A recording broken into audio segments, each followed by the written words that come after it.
We are about to get started here. All right, there we are. There's old Derek too. Welcome back, everybody, to part 2 of Liberate Your Mind, Body, and Soul. Woo! A hush falls over the crowd. Shh. What is that behind you, Derek? That looks absolutely incredible. Can you see me, John? Can you hear me? You good? Just making sure you can see me. Yes, this beautiful artwork. Can you see it? We can't. All right, 1 second. Can you hear us, John? You're good. Okay, cool. You can see me, you can hear me. We're getting our screen set up here right now at the moment. But yeah, welcome back, everybody. That was a quick and sudden welcome back. I wasn't ready for that, John. Thank you. And we got a bunch more speakers coming up. We got 4 more. We're going to start in a few moments with my partner, Miriam Gomez, who's got some really important ideas to share with you from her heart. We're going to hear from Alex Zeck over there in Texas. Anybody know Alex Zeck, The Way Forward, Health Freedom for Humanity, Health Freedom Summit. We got Hannah Maria here in Mexico. Excited for her. And we're going to end things with Del Bigtree tonight. So, and I do want to say as well, I don't know if everybody here in person has heard, or if you haven't seen online tonight, when our stream wraps up, we're going to be having a live in-person screening of the documentary Safe and Effective. We're also going to have a doctor speaking here about how she woke up during COVID. And we're going to hear from people, and we invite any of you who have stories to share about vaccine injury to stay here tonight and share your story after the documentary, because we want to get that conversation out. But yeah, before I bring up Miriam, I want to bring up Myra real quick, who is Miriam's twin sister. And is Vela here too? Is everybody here? Yeah, let's go, let's go. Come on, get up here real quick. We got these artists behind who did this beautiful art behind me. In the last 2 days, they've literally built this wall on top of my roof, painted it up, took it apart, brought it here. And yeah, so just wanted to bring them on stage here for a moment. And you guys, y'all want to auction this off, right? Is that the plan? Yeah? Tell us just real briefly what you want to do with it. Awesome. My name's Sebastian Vela. I'm a muralist over 15 years. I'm based out of Santa Fe, New Mexico, as well as LA. This is my first time in Morelia. Very honored to be here. Maida is a good friend of mine, and she connected this project and the rest of this program with me and shared what you guys have going on here. And she decided to make this awesome mural and bring me out to help her. And so we decided to just research a little bit of what's going on with the program and the conference, and we wanted to put the main elements of that into the artwork. So at the end of today, we're thinking of, or throughout the weekend, we're going to auction this piece off. Some of the proceeds will go to the Greater Reset, as well as other programs that you guys have going on here. And now I want to introduce Myra, the partner that helped me paint this awesome artwork. Hi, everyone. I just want to say hi and thank you all for being here. Thank you so much to everyone who's a part of this. Thank you to everyone who is seeking to elevate themselves and their communities and explore the ideas out there to do so. Thank you, Derek, for having us, and thank you for helping us make this possible. And thank you to the Greater Reset and everyone who's helped us to build this. It has not been an easy task, and a lot of love and hard labor has gone into this. So hopefully, I know it's going to end up somewhere where it needs to be, and I just can't wait to find out where. Thank you guys so much. Just another one of the programs we're trying to do here at the Greater Reset, bring in art, music, culture, everything. So yeah, let's go ahead and we're going to get to our first speaker. Well, John, I think you wanted to say something before we get to Miriam. Is that correct? I'll throw it back to you if you had something to say. You want to throw me up there? Beam him up, Scotty. There he is. No, I didn't have anything, but we do want to talk about voluntarism a bit later. And for the Texas audience, we're going to be joined by Mickey Willis, who is going to be screening some sneak clips from Plandemic 3. So it's pretty cool that there's dual documentaries going on for the local audience in Texas and Mexico. Awesome. Yeah, so great to hear that. All right, well, let's go ahead then and get into our first speaker. Miriam Gomez is my partner, as some of you know, and I mean that in so many different ways. We are partners in this event. The Greater Reset in Morelia wouldn't happen without Miriam Gomez, I can tell you that, because for all the work that myself and Ramiro and John do, Miriam has handled so much of this. So please give her a round of applause on that, first of all. And yeah, she's got a lot to share with you today. So I'm going to go ahead and just let's bring Miriam on stage and hear what her heart has to say tonight. Please give her a round of applause. Thank you, guys. You get this beautiful background. Perfect timing, right? To get this background on stage. I say there's no accidents. Thank you, guys. Thank you so much for being here with us today. Do I need to stay by the podium? Thank you. Thank you for showing up, and for everybody online.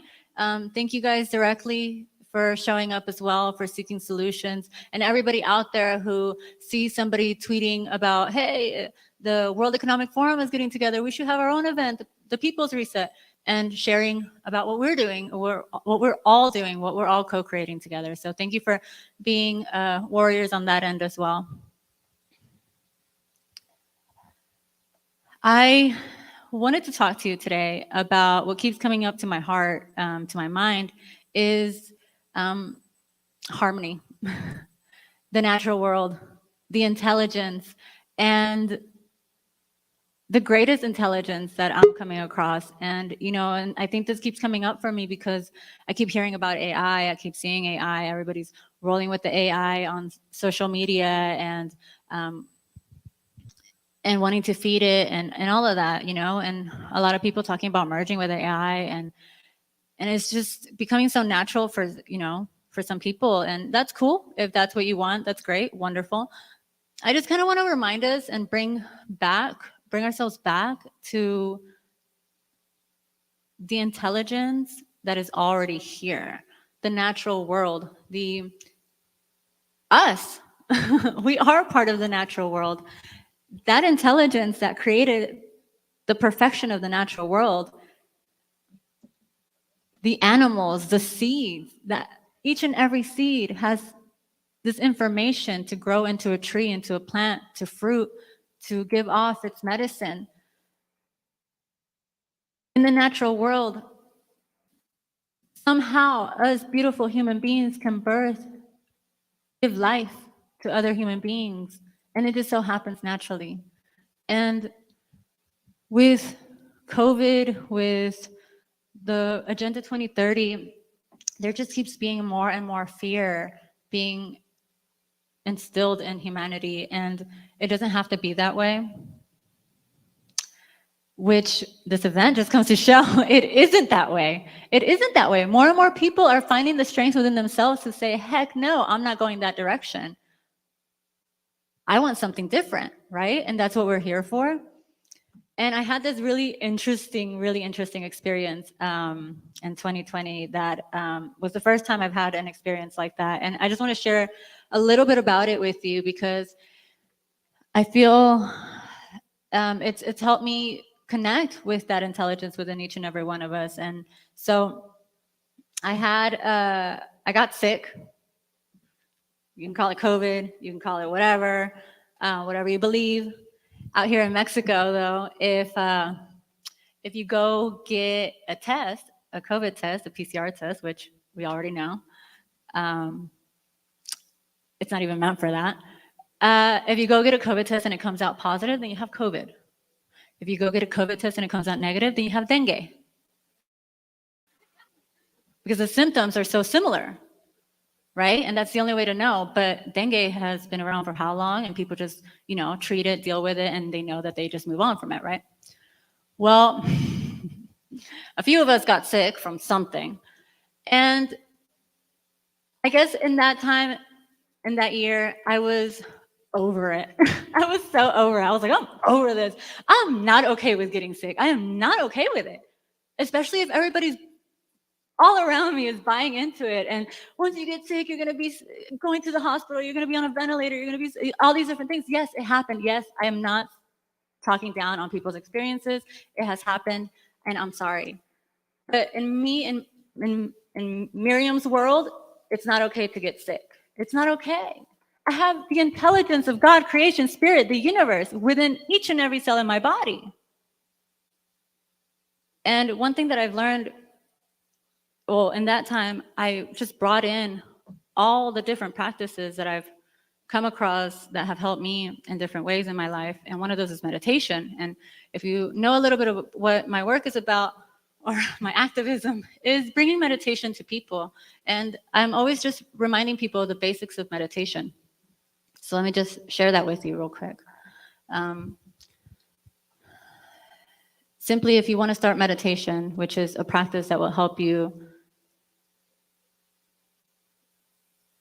relax, one, help you connect with your mind, help you learn about yourself more, help you become more present in your life, help you find more peace or create or connect with that peace within yourself a little bit more, and help you gain a broader perspective in what's happening within you, physically, mentally, spiritually, emotionally, and what's happening in the world around you, and how you connect with it, and so much more about meditation. But we'll leave it there.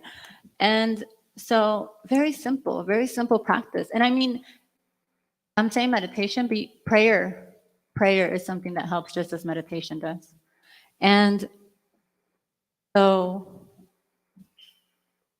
you don't have to necessarily try to quiet your mind, the effort of it, try to make the effort to quiet your mind. It's okay. We can live with that monkey mind and practice still.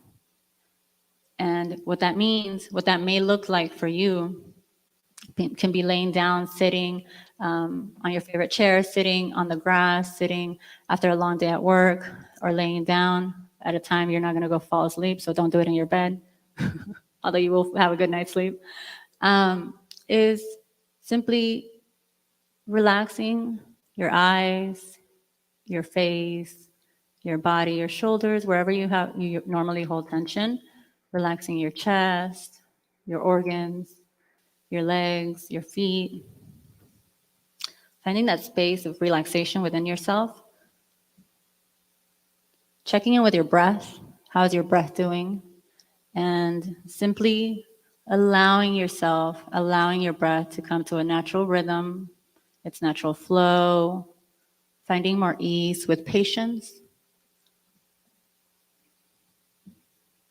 And then from there, you can simply observe your breath, perhaps observe your thoughts. We're not trying to stop thoughts where they're at. We're not trying to force anything. We're just allowing to flow and observing. Anyways, this practice right here, and you can do that for 2 minutes, 5 minutes, 10 minutes. This practice right here can evolve for you. And for me, sometimes it looks like that. Sometimes it's prayer, going deep into prayer, and that helps a lot too. Well, anyways, so moving on to my story. And if you have any questions about meditation, or you want to practice, or you want to learn some more about it, just come talk to me. And I've been connected with lots of beautiful teachers in the Freedom Cell Network and this whole movement, and they have a lot to share. So if you want to find a really good teacher for yourself, your individual needs and what you're looking for, come talk to me. I'm happy to help. So I bring in meditation, and I also woke up, I don't know how to say it, but you know those moments when you start realizing that there's a lot of people that have lied to you and the government. Has that happened to some of you? Yeah? Okay. Well, that moment happened for me about 13 years ago, and I wanted to get healthier. I wanted my mind to be stronger. I was going through depression. I was understanding my depression. I was, diving into all of that. And I started learning about health, right? Oh, Miriam, okay, if you run, it'll help your mind, right? And the stress and the anxiety and all of that. So I started running. Oh my gosh, good medicine, people. If you're down, go run. I started meditating too, right? And then I heard something about organic. Have you guys heard about organic? That they have to label our food organic? Have you guys heard about that? And just a little red light went off. I'm like, wait a minute. Isn't that government agency, that FDA, supposed to be there to protect and make sure that all the food and the pharmacy and the products on the shelf are safe for me and my family. They're not doing that? What? Wait a minute. I can't trust them. I can't trust them. I can't put my health, my well-being in their hands. It seems to me like their interests are not my health, my well-being, or my family's. I can't trust them. And if I can't trust them, if I can't trust that the government can, like, you know, control themselves and do what they set out or show themselves to be, or at least fool us to be, well, then what makes me believe that I can trust any sector of the government? Have you guys thought about that?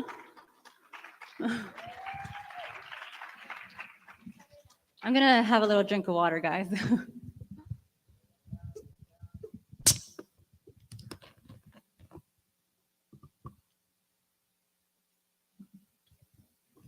So I did start diving into health to understand my body a little bit more, to understand how my body works. Because it turns out that a lot of the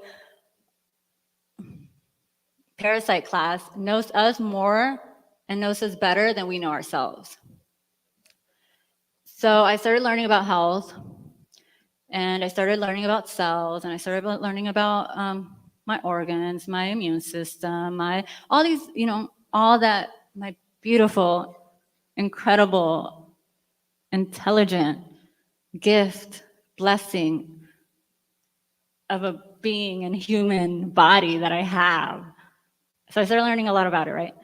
And then I learned about Dr. Joe Dispenza, and then I learned about and, you know, I learned about herbalism. I learned about walking barefoot on the grass and how that's so good for us. And so I'm bringing in all these different modalities, all these different studies, all these different new awarenesses for me. And so I get sick with whatever this thing is. And I guess at that time, because of everything that's happening with COVID, I was so convicted. I was like, this is not going to happen. I am not going down like this. I am not going into this at all. This ends here. And so I did a little ritual or something. I don't know what you would call it, but look, I just brought in everything that I knew. So I went to the kitchen. I boiled myself some tea. It was ginger. It was star anise, it had orange in it, and it had clove, and it had some honey. And so I grabbed my tea, I go into my bedroom, I drink my tea, and I lay down, and I said, I cleaned my space and everything, and I lay down, and I said, God, Creator, Spirit, insert name here for you, has created me with this beautiful intelligence running through each and every cell in my body, right? And that intelligence, from what I learned, the cells, they respond to our awareness. They respond to our observation. So also too, I have this amazing will that I've been gifted with, that when I direct my will in a certain way, things happen, things get put into motion, right? And I also have this beautiful mind of mine that whenever I close my eyes or whenever I have these desires, these clear visions come to life in my head. Maybe not for you, maybe in a different way. Emotions, my emotions too. Whenever I have these visions too, or whenever I have these emotions, these visions connect with these emotions, and these emotions connect with these visions, and it just amplifies itself. And it can be a dark roller coaster down, because sometimes it's anxiety and depression and sadness, right? And you start seeing the worst, and you start feeling the worst, and you start seeing the worst, and you start feeling the worst. But sometimes you start seeing the best, and you start feeling the best, and you start realizing what we truly are. And human beings, we are incredible. We are incredible. Our potential is of the greatest, because we have our will, because we have our minds, because we have our voice. And that's another gift, our voice. Our words, their frequency. What we say, what we think, what we feel, what we believe in our beings, and what we say, we manifest. And you can think that's woo-woo, but look at your own life. Oh, I'm so old, my knee hurts. And then you start becoming, like, you start feeling older and your knee hurts even more. You manifest it. We do, we really do. And if we say, I am intelligent, I am smart. You look in the mirror and you say, wow, you are so beautiful. You feel it more because it's true, because you believe it. So I brought all these elements together. And so I went and I started talking to myself and I said, hey, there's something here. And I don't fully understand what's attacking us right now, but we can overcome this. We can. And so I wish I could teach this. I don't know what it is that I did, but I wish I could teach it in some way. But it really takes just conviction, is what I noticed in that moment. Believing that we're capable of this. So I went through each and every cell in my body and I said, you have the intelligence within you. You are always working in harmony. You always know what to do without me telling you what to do whenever you're doing it. And you know how to communicate with each and every cell perfectly around you. You know how to multiply. You know how to help each other out. You know how to clean through the body and all these different things. And I'm saying now it's time to direct all of our energy on that which is in our body that does not belong here. It has no space here. It has no room here. I do not allow it, and it's got to go right now. It's got to go now. Thank you.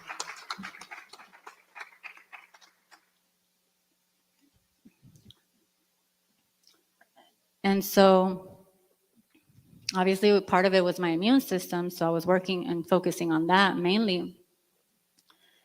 And then, as I'm saying that, I'm also seeing my cells, the cells in my body, focusing on all of this. And whatever you imagine, that's how it is.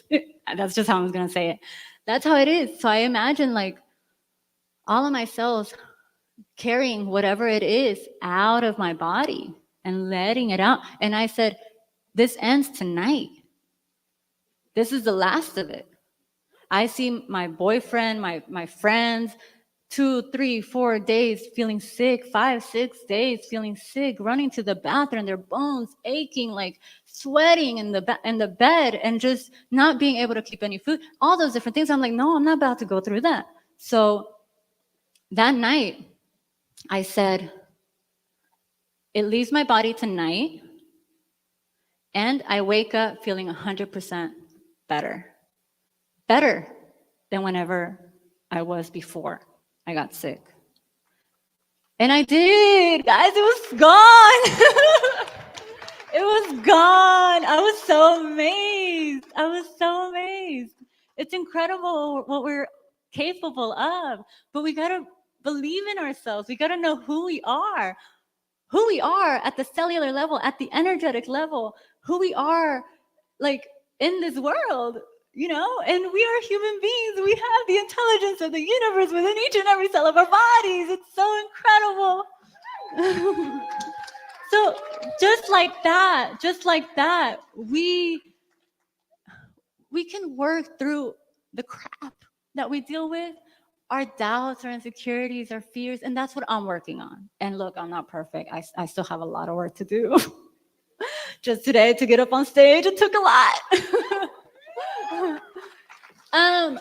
But just like that, you know, we can work through all of it. And remember, like, whenever I feel like I'm not intelligent enough to, to understand that idea or whatever, or I'm not financially wealthy enough, or all those different things. No, dude, we can focus our energy, our mind, our spirit, our attention.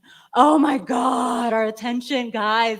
If there's a crutch that we have as humanity right now, is where our attention is going, social media, the Davos, like all those different things. Like we need to, yes, learn about the world. Yes, learn what's going on with the World Economic Forum and Bill Gates and all that. But bring our attention back. Who am I? What do I want? And where do I want to be in 5 years, 2 years? You know, our attention. That is so important. So that's what I'm focusing on, is bringing my attention, my awareness back to myself with everything that I'm learning, putting it all into practice. And the solutions that people are offering, really taking them to heart and really feeling them in myself to know that, hey, if another human being came up with this idea, that means that it's in my consciousness, in the collective consciousness, which I'm part of, which means if it's in my consciousness, I am capable of manifesting it. So let me really put my mind and my heart into it and all of my effort and my energy to make it happen. Believe in myself, Meaty. Believe in myself, you know? So just, if you guys want to learn more about the method or whatever I did there to overcome that, come talk to me. We'll discuss it. I'm sure we'll have really good conversations about it all. But yeah, I just wanted to remind you that you have all the power within you to overcome. And harmonizing with the intelligence of the natural world, right?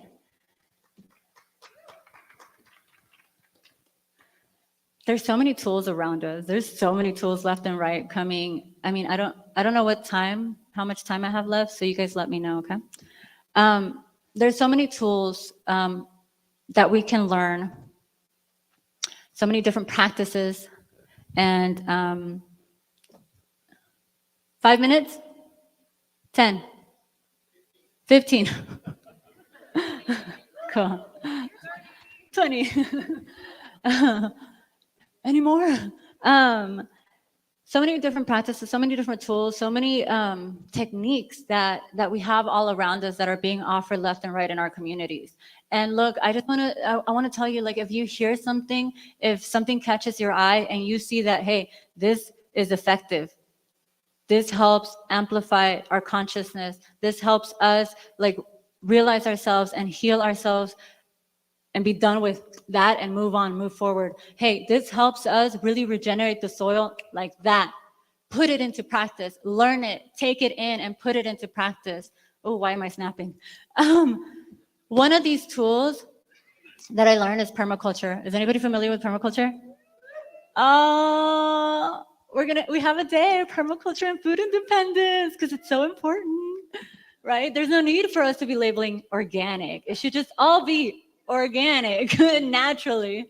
But yeah, so I learned permaculture, and Derek and I took courses, and we got certified as permaculture teachers. So now we're bringing those tools into our lives, right?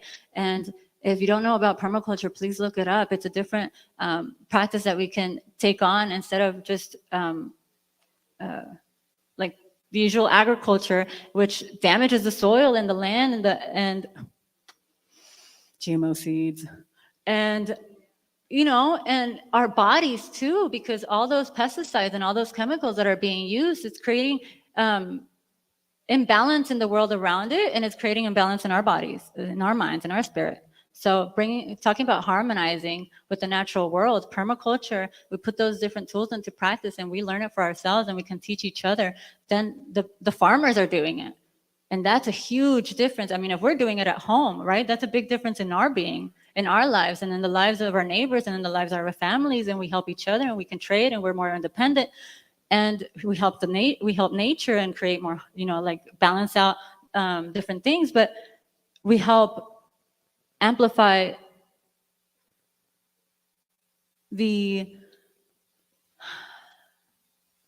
what is it? We help amplify the idea of permaculture and get it further and further into more minds and more minds. And then farmers are practicing permaculture. And then there's huge communities practicing permaculture, you know, and more people are finding about organic food and organic farming and permaculture. And then Monsanto will be obsolete. No people on medications necessarily, you know, maybe just maybe at the most, the bare minimum, you know? But everybody has their organic garden, their herbs, their teas, their medicine that they're making. Like, we need to keep sharing it.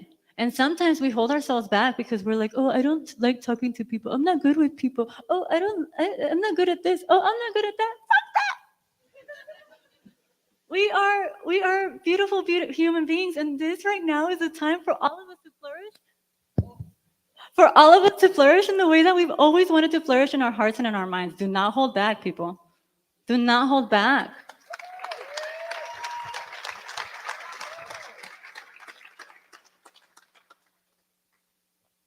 Do not hold back because your life depends on it. Do you want to go leave this lifetime with regrets? No.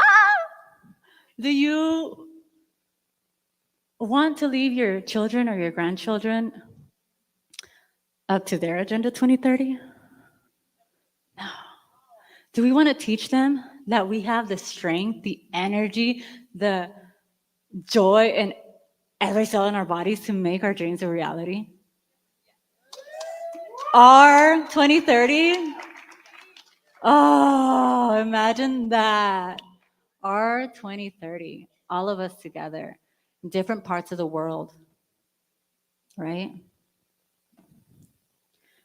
Permaculture farms, beautiful children, healthy, intelligent, and strong, believing in themselves like we didn't at their age, like no others, running wild, helping the other kids in different ways, like helping each other out, like figuring different things out, like really believing in themselves, moving towards their dreams, like skyrocketing.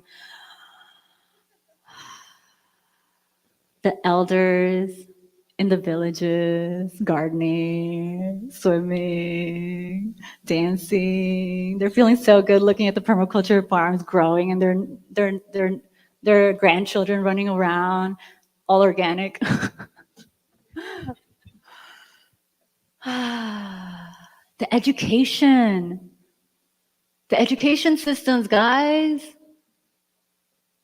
All the children being pulled out of their education systems and their minds just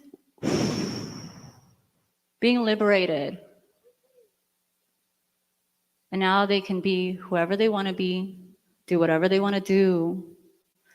And they recognize the importance of not doing any harm to others, of living voluntarily, and respecting one another.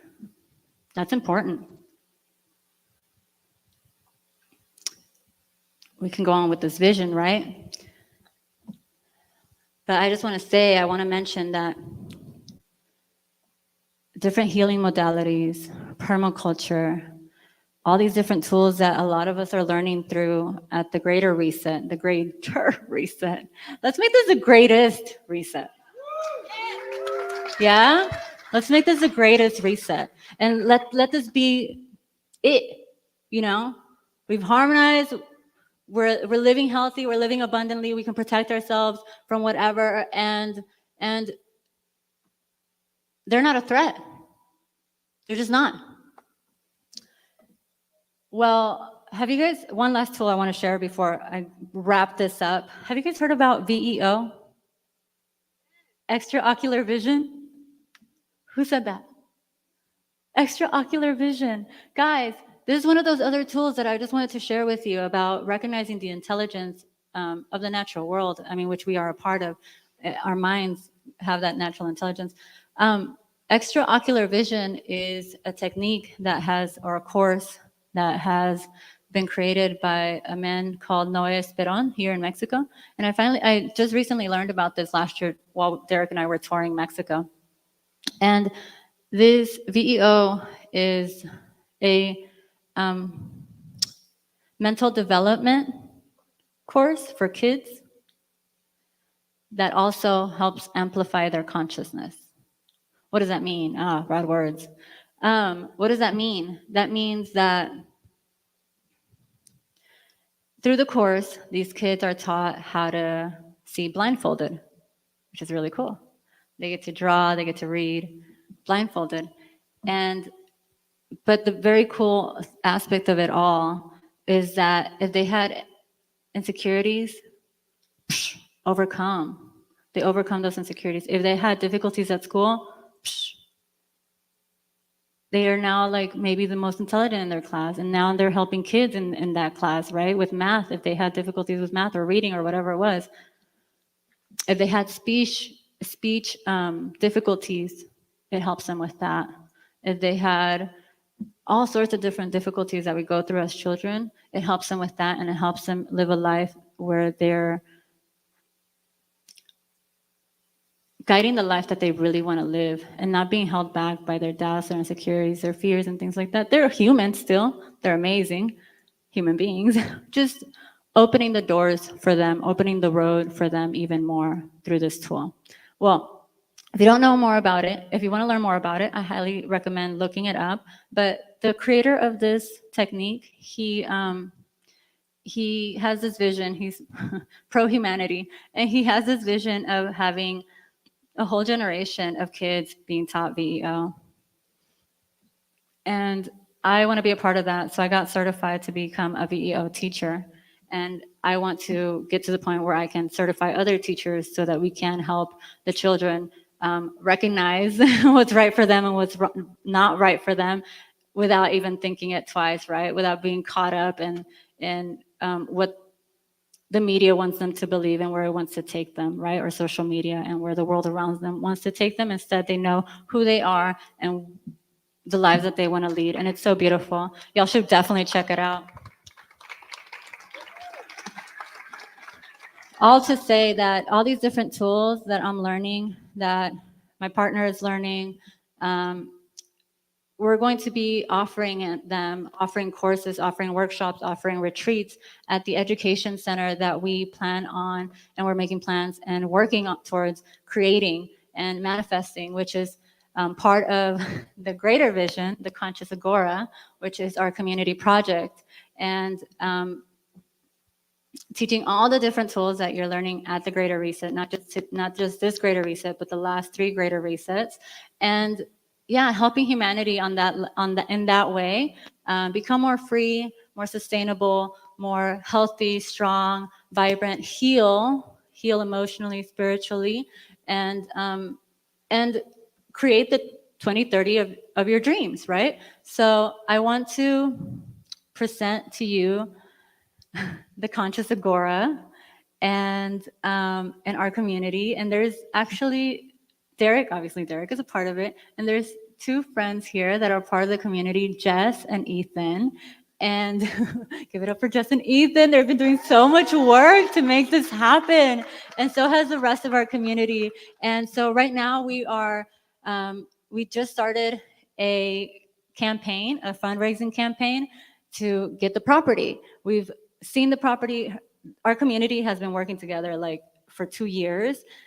Working on building our relationship, working on our legal documents, because good documents make good friends, learning different tools and techniques that we want to put into practice once we get the property, like permaculture. Obviously, we don't want to fail as a community, so we've been taking courses on how to be a successful community and like all the different teachers that are out there that have gone through all this. And also, there's so many of us that have all different backgrounds of bioconstruction, of healing, and so much more. And we want to bring all of our love for a free world and that vision that we hold collectively, and all of our skills, and make this a reality as the Conscious Agora.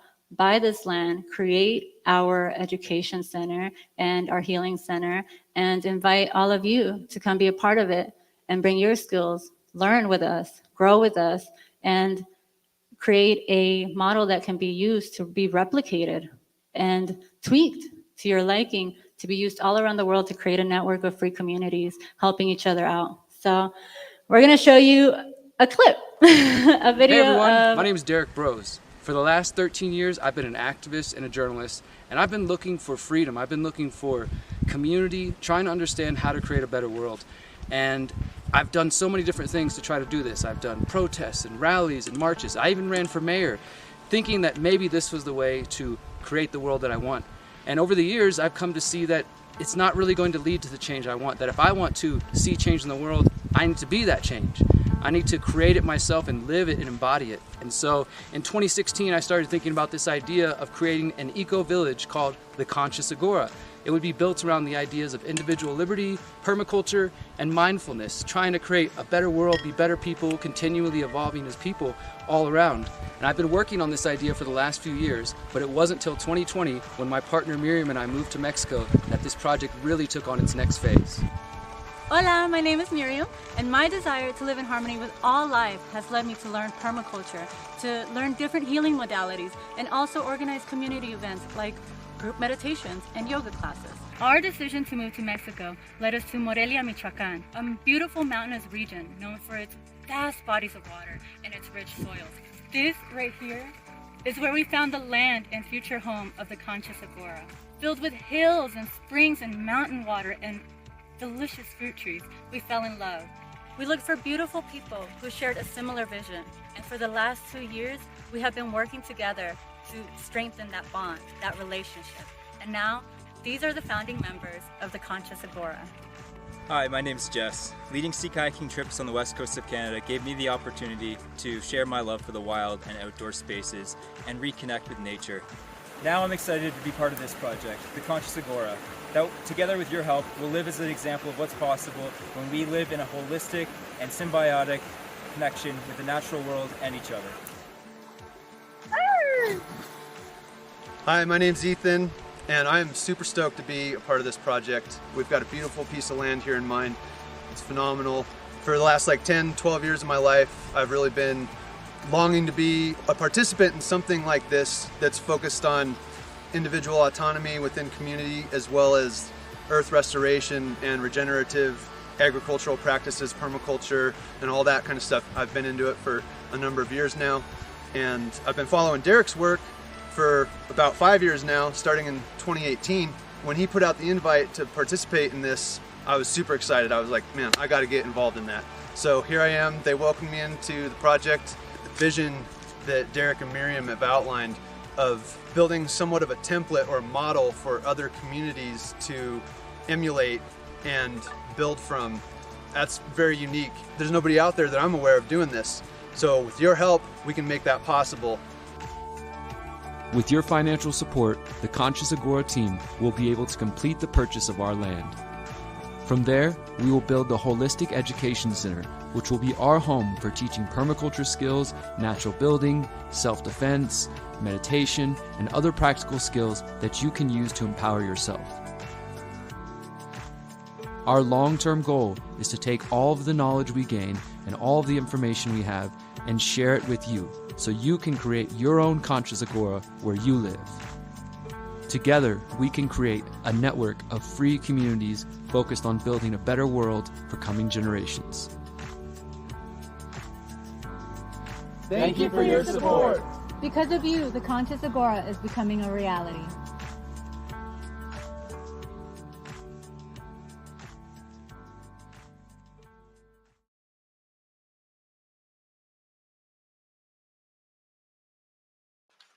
Thank you, guys. I'm kind of emotional now. Thank you so much. And remember that you are powerful. Like Derek says, you are beautiful and you are free, and take good care of yourselves and do your very, very best. Thank you. All right, give it up, Texas. All righty. Wow. Just when you think Derek Bros couldn't do another thing, he's building an intentional community. Super cool, and really grateful and excited to have them on board. That was a pretty sweet video as well, huh? Right? Am I right? Give it up for Derek Bros in Mexico and Mario.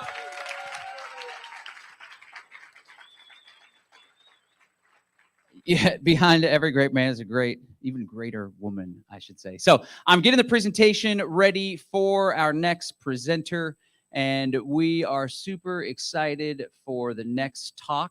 This is a gentleman that is no stranger to doing events and no stranger to doing God's work in this world, really, right? Hold on one second. Will you pull that one back up there? I missed your thing there. Thanks. And if you'll make it full screen and then bring it up. All right. Sorry, guys. we still haven't dialed in the presentation thing, but our next presenter is the guy behind The Way Forward. He's also done a lot of incredible events in the thick of all the COVID stuff when it comes to pushing back against the regime. They had an event in Kansas City and got kicked out of the actual conference center, and then decided to put it out in the field in front of the conference center, right? So you can't stop an idea whose time has come, and we're really grateful to have him here. Moved his family down to Texas recently. So without further ado, let's bring up Mr. Alex Zeck.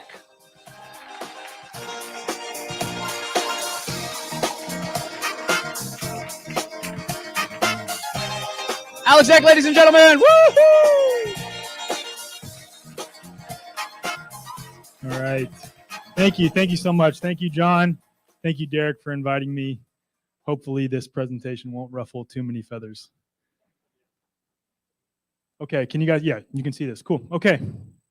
So I like to start this presentation by giving 5 data points, and these data points are coming straight from the CDC. This one you see is one of those data points. Over 75% of COVID deaths were in people aged 65 and up. Over 50% of COVID deaths were in people aged 75 and up. 95% of COVID deaths had an average of 4 comorbidities, most being lifestyle and nutrition related. 79% of hospitalizations were in overweight or obese people. And then this study was published July of 2021 by the CDC. And it showed that the second strongest risk factor for death associated with COVID was fear/anxiety related disorders. Have you guys heard that before? Okay. So this led me to sort of ask myself about the impact of belief on our biology. What happens when we're conditioned to believe in something that may not even exist? What happens when we're conditioned to believe in something that is pathogenic and potentially deadly, something that could be anywhere but is invisible to the naked eye? In this presentation, I'll attempt to answer the following things. Are we sure that viruses exist, or is it a conditioned belief? Could the supposed effects of viruses be caused by something else? What causes the contagion phenomenon, or 2 or more people getting sick in the same space? Are temporary symptoms of illness bad, or is this a conditioned belief as well? And why is this important? Okay, I'd like to start with a thought experiment. Does Santa Claus exist? Rhetorical question, right? But from a kid's perspective, right, all of the cartoons, all of the songs that we've seen, the pieces of beard found in the fireplace, the half-eaten cookies and milk, the reindeer tracks on my front lawn, the music, the Santa Claus sleigh tracking app, that, or the Santa Claus thing that they're doing on NBC or on Fox News following Santa's trajectory across the sky, all of this evidence in my environment points to Santa Claus existing. What do you mean, Mom and Dad, Santa Claus doesn't exist? You made me feel fear when you told me that Santa was going to bring me lumps of coal if I didn't behave correctly. I had a measurable and observable biological response to Santa Claus, and you're telling me he doesn't exist, right? Here's another analogy, and this comes from Dr. Tom Cowan's book, The Contagion Myth. Essentially, if I were to tell you that a ping pong ball could break down a brick wall, of course, you'd call me crazy at first, but then you'd be like, well, show me that I could break down a brick wall. And I said, okay, I'll do it. So I take some corrosive acid and pour it all over a brick wall. I take a giant mallet and smash a brick wall several times. And then I tape a ping pong ball to a giant boulder, attach it to a crane and hurl it at the brick wall, and the brick wall falls down. Have I proven that the ping pong ball caused the destruction of that brick wall? Yeah, you said yeah. No. Of course not, right? Okay. So how does this relate to virology? This is how it does. So if I were to tell you, and you hadn't heard this before because some of you have probably heard this by now, if I were to tell you that SARS-CoV-2 or insert any other virus has not been isolated or proven to exist or to cause disease, right? You would likely go on Google Scholar or PubMed, find a number of studies, peer-reviewed studies that, like this one, isolation and characterization of SARS-CoV-2 from the first US COVID-19 patient. You'd send it to me. You'd say, there's thousands of these, Alec, you're crazy. And then you'd dismiss everything that I say thereafter, right? Here's the problem. This is what virtually everyone in society aside from virologists, knows isolation to mean. That's to separate from another substance so as to obtain in a pure or free state. Now, this is the methods section of that same paper. And on the following slide, I'm going to break down what is highlighted in yellow. Methods section is essentially their procedure for the experiment. So first they take fluids from a sick patient that they assume contains a virus. They then add that to viral transport medium. Viral transport medium contains at the least gentamicin and amphotericin. They then add those fluids alongside viral transport medium to a Vero E6 or a Vero CCL81 cell culture, which is a cell line coming from an adult green monkey. Alongside this mixture of viral transport medium and snot from a sick person, they add Delbeco's minimal essential medium, trypsin, gentamicin, amphotericin B, penicillin streptomycin, fetal bovine serum, and then the cell breaks down, experiencing what is called the cytopathic effect. The sample is then collected and prepared for electron microscopy, and then they produce electron micrograph images, point to the particles on the images, and say that those are viruses. Has anyone heard that before, by the way? Okay, there's a good number of people in here. That's good. Okay, so there are three major branches of science, and right now what we're talking about is natural science. I'll skip over this, formal science, social science. John, I promise I'll only go 40 minutes on this. So natural science is the study of natural phenomena. Natural science tries to explain and predict nature's phenomena based on empirical evidence. In natural science, a hypothesis must be verified scientifically to be regarded as a scientific theory. Scientific method, I think everyone knows this. We all learned this in grade school, right? And this may seem like I'm sort of beating a dead horse, but this is important because I'm going to show how virology does not adhere to the scientific method. Okay, so the steps of the scientific method are as follows. You have a natural phenomenon that you're observing, and then you formulate a hypothesis. Essentially, it's this. I observe Y phenomenon occurring, right? And happening to or inside of Z. I think X causes Y to happen to or inside of Z. I then take X, which is my independent variable, and expose it to Z in a controlled environment to see if it produces the observed phenomenon or the dependent variable Y, right? Did Y occur? Did the observed phenomenon occur in that situation? If yes, I validated my hypothesis. If no, I've invalidated my hypothesis. In order to observe a natural phenomenon, that implies that it is not manipulated or controlled by the investigator, and it is not initiated by the investigator. So for the sake of the example I'm using, right, you may observe multiple people in the same space getting sick with the same or similar symptoms, right? That's an observed phenomenon that is not initiated by the investigator. Maybe you could argue that the overlords up top, the wild gang of nefarious actors running the world is manipulating it, but okay, then you have a hypothesis, a proposed explanation for the phenomenon. I know this seems dry, but I'm getting somewhere with this, you guys. Okay, so your hypothesis may be, I think a particle in the fluids of these people is causing them to become sick, right? That's your hypothesis. You think that this particle or these particles are causing people to become sick. In order to proceed with experimentation, you need to have your presumed cause, the independent variable, completely by itself to vary and manipulate. You need to show that it actually exists in nature in order to proceed with experimentation. And the problem is, with our example, virology, the virus has not first been shown to exist in nature. They assume that there is a virus inside the fluids of a sick person, that they're then adding to a foreign cell culture, a Vero E6 or a Vero CCL81 cell culture, alongside cytotoxic antibiotics and antimycotics, which I'll get into in a second. They assume that the virus is producing the cytopathic effect, which is essentially just a cell breaking down into a bunch of fragments.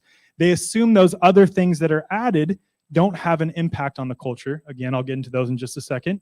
The culturing process itself is completely unnatural.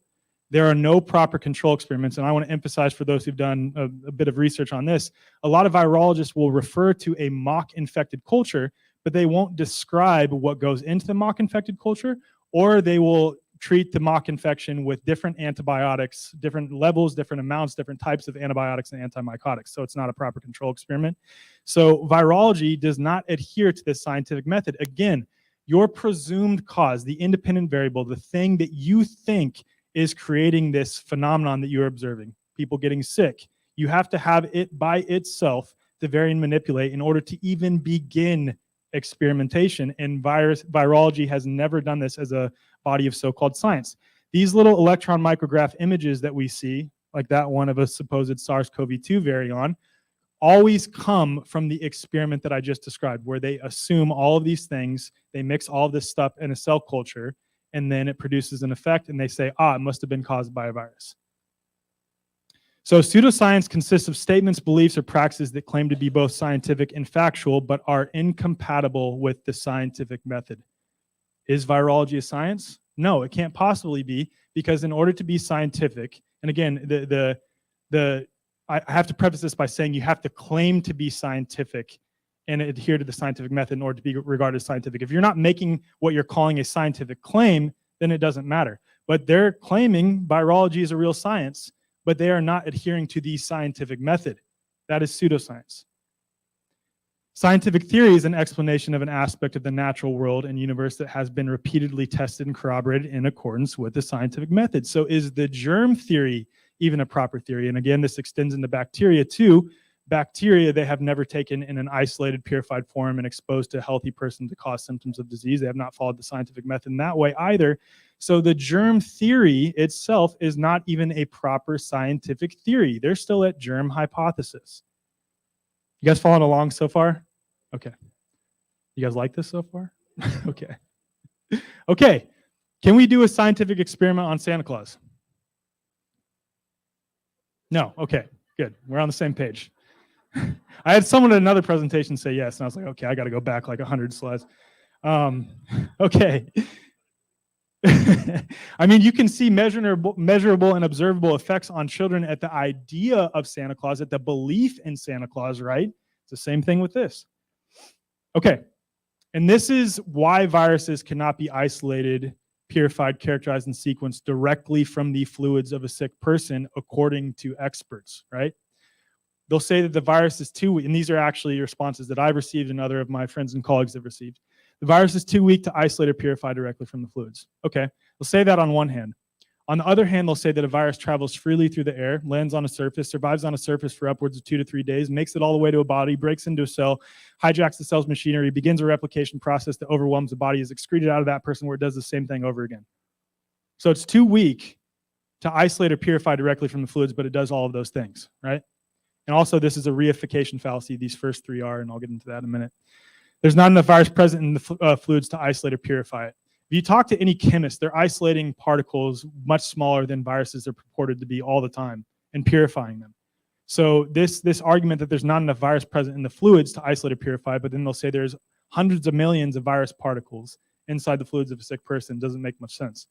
Virus needs a host in order to replicate, so that's why we use the cell culturing technique. That's nonsense, because what is the human body when sick if not a giant cell culture? Why can't you take the byproduct of that and find the virus inside of it? All right. Fourth one, you're not a virologist. You don't get to determine what isolation is. I mean, I'm a dude looking like I'm going to come up here and do a hip hop dance routine. So like, I get that, but it doesn't matter, because your credentials are irrelevant if you are not presenting evidence that adheres to the scientific method. I don't care what your credentials are. That's an appeal to authority. Evidence is evidence. And if you don't adhere to the scientific method, you're making scientific claims, and then you're weaponizing that amongst the entire human population. I don't care. You need to produce evidence to back your claim. Okay, other components of culture media. So these are some of the things that are added, and I want to emphasize to them. So this is a study that was sent to me by a friend of mine, essentially showing the amphotericin B, which is contained within viral transport media, and it's also contained within within the cell culturing process itself, right? Amphotericin B is added because it is an antimycotic that is said to keep the culture free of fungi, essentially. But the problem with that is amphotericin B, I want someone to Google this to fact check me actually. If you type in amphotericin B toxic kidneys as keywords on Google, you will find a number of articles that identify how amphotericin B is known to be toxic to kidneys. And let's think about this. They're adding amphotericin B onto a monkey kidney cell. That is what the cell culture they're adding it to, and is known to be toxic to kidneys. And they're assuming that this has no impact on the culture itself, is not toxic to the culture, that it's just there to keep the culture free of fungi. Does that make any sense, right? This one, gentamicin. Our data reveals that gentamicin has a significant cytotoxic and adverse effect on the cell viability. Again, they're adding gentamicin to the culture too. They're saying that it keeps this culture free of bacteria, but it has an adverse effect on cell viability. And you can also Google gentamicin toxic kidneys as keywords. Maybe we shouldn't use Google. I shouldn't promote that here, right? So what, Brave browser, DuckDuckGo, whatever, send a, yeah, whatever you want to do. But gentamicin is known to be toxic to kidneys as well. So this brings me to the limitations of electron microscopy as itself. So all of these images to the right are said to be images of culture post-cytopathic effect. And a lot of each one of these images is said to be images of SARS-CoV-2. The problem with electron microscopy is this, and this is by a biologist by the name of Harold Hillman. When a tissue is prepared for electron microscopy, animals killed, the tissue is excised, it is fixed, frozen, embedded, sectioned, rehydrated, stained, mounted, radiated by light, or bombarded by electron beams. If I were to take you in your natural state and do that same thing to you, do you think you'd look like you did in your natural state? Probably not, right? Okay. So we don't know that what we're seeing in these images are just artifacts of the preparation process for electron microscopy. We don't know that the process for preparation for electron microscopy produces things that make the natural morphological appearance of something completely altered. We have no clue. And that's without even going into detail of everything that I just detailed on all of those substances that are mixed with all the assumptions in that process. And that's the problem with electron microscopy, is we have plenty of studies just like this. This study was published in Kidney 360. We have observed morphologically indistinguishable inclusions within podocytes and tubular epithelial cells, both in patients negative for coronavirus 2019, as well as in renal biopsies from the pre-COVID-19 era, meaning that they are finding identical particles to what virologists are calling SARS-CoV-2 in these electron micrograph images, but these are in people who are negative for COVID and also in people prior to the COVID-19 era, right? And we have plenty of examples. How am I doing on time, John? Just so I know. You guys trying to cut me off already? 20? Okay, good. Okay. So we have plenty of studies just like this. This one, again, demonstrates coronavirus. They thought that this demonstrated coronaviruses, but the structures described as viruses are actually clathrin-coated vesicles, but they are virtually indistinguishable from what virologists are calling SARS-CoV-2. Same with this study. Most of the published images depicting the suspected virus are very similar, if not identical, to multivesicular bodies. This one, same thing. This one, the structures identified as SARS-CoV-2 virions look exactly like clathrin-coated pits or vesicles. I always like to bring up this slide, and I got to give credit where credit is due. There's a website you need to go to called virallig.com. So not virology, but viral, L-I-E-G-Y, virallig.com. That's my friend Mike Stone, and he has some brilliant takedowns of virology, and he compiled these for another presentation that we did, and he's allowed me to use them. So this one he created showing, this is said to be virus OC4, this is said to be MHV, this is said to be IBV, SARS-CoV-2 virion, extracellular vesicle, exosome. They are all virtually identical particles. They're literally just doing what we like to call the point and declare method. After they do all those things, make all those assumptions, already have a predetermined result made up in their mind, then they point to the particles on these electron micrograph images and say, ah, that's SARS-CoV-2. It's called the point and declare method. It's science. Okay, so this brings me to the other piece. And this is where science as a body can be self-refuting in a way, because formal science is a branch of science, but it is the study of formal systems such as those under the branches of logic and mathematics, which uses an a priori, which is like inductive or deductive reasoning, as opposed to empirical methodology.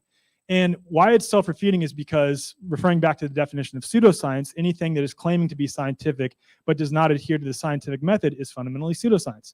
Formal sciences as a branch, and also social sciences, don't use the scientific method, so you could kind of argue that they're pseudoscientific, but that isn't to say that logic and math and reason are bad things, right? And I'm going to show how virology also doesn't adhere to logic. What isn't logic? Logical fallacies 101. Welcome to class. What is a logical fallacy? A failure in reasoning which renders an argument invalid, or 2, a flawed, deceptive, or false argument that can be proven wrong with reasoning. So this one is probably the most prevalent one. In an appeal to authority, the arguer claims a perceived authority figure's position to either support a claim or to support the entirety of the argument. Robert Malone is a vaccinologist, and he says the virus has been isolated, so you're wrong. That's called an appeal to authority. That's not evidence. Bandwagon fallacy. Overwhelming majority of experts believe the virus has been isolated. Doesn't matter what the overwhelming majority of experts believe. I mean, this is a 2-for-1 because it's also an appeal to authority. Burden of proof reversal fallacy. This one's really common too. Well, where's your proof that viruses don't exist? The burden of proof lies on those making the positive claim. The positive claim is viruses exist and they cause disease. This would be akin to saying, well, where's your proof that unicorns don't exist? Where's your proof that Santa Claus doesn't exist? Where's your proof that a garden gnome doesn't exist? The burden of proof lies on those making the positive claim. For those of us who are falsifying their positive claims and saying that they don't have any evidence for their positive claims, we are not required to provide evidence. Begging the question, this comes from my good friend, Dr. Andy Kaufman. And virology is rampant with this. And I would say science, like all health sciences, are really rampant with this. Essentially, a begging the question fallacy occurs when when the conclusion is assumed in one of the premises, right? So in this, they say that a virus is present in the patient. They say viruses cause cytopathic effect. They then do what I just described, where they take that fluid that they assume, but never verify, assume contains the virus, add it to a foreign cell culture alongside all these other things. They observe a cytopathic effect, or the cell breaking down to a bunch of fragments. And then they'll say, the cytopathic effect was caused by viruses that were inside of this patient. That's called circular reasoning. Affirming the consequent. So in order to say, this kind of goes back to the scientific method, in order to say that X causes Y, you need to directly observe X causing Y, right? Very simple logic. So if you point to Y occurring and say, that's proof of X, without first establishing that X exists and that it causes Y, that's what's called an affirming the consequent logical fallacy. It's like if you go outside and you see water on your car, you say, that's proof that it rained. But then you look around and there's not water on everyone else's car. Water present isn't proof of rain, right? You first need to establish that it rained, and then you can point to the water and be like, here's an example of that it rained. It's very clear, right? Reification fallacy. Assigning any characteristics whatsoever to something that is fundamentally abstract. So saying that a virus mutates, saying that a virus does anything, saying that a virus causes disease, assigning any characteristics or attributes to viruses without first establishing that they exist and they're an actual thing is what's known as a reification fallacy. I want to go back to the ping pong ball brick wall analogy real quick. Do you guys get where I was getting at with that? Okay, I can skip over that then. Okay. So if not a virus, what's making us sick? I had a video that went pretty viral where I rattled all these, viral where I rattled all these off. I think that's the only real virus, right? And I think it's just a ridiculous question. And even a lot of people amongst the alternative, health freedom, truth-seeking crowd be like, well, dude, I was sicker than I ever was. Like, you're telling me that there isn't any virus. Again, that's an affirming consequent logical fallacy pointing to I was sicker than I ever was as evidence of a virus. But there are so many other things in our environment that are causing us to be sick. And we're so myopically focused on the idea, the unproven idea of these submicroscopic pathic particles that are passed from person to person, that we completely ignore all of these things that are causing us to be sick. And I've highlighted perpetual fear going back to that study. My good friend Eric Coppolino has this presentation that he gives called COVID as a Digital Phenomenon. And he thinks they attempted to do the exact same thing with COVID during HIV. And of course, the HIV/AIDS thing, there's a huge dissident movement called the Perth Group, comprised of scientists from around the world, saying that there's no proof of the existence of HIV and there's no proof that HIV causes AIDS. But the reason that HIV/AIDS didn't explode like this phenomenon did is because COVID is fundamentally a digital phenomenon. And what that means is that because we are so connected digitally and everyone's glued to their phones, we are more subject to fear and anxiety and being manipulated to believe what's happening on these black boxes over believing our own observed reality that we are experiencing ourselves.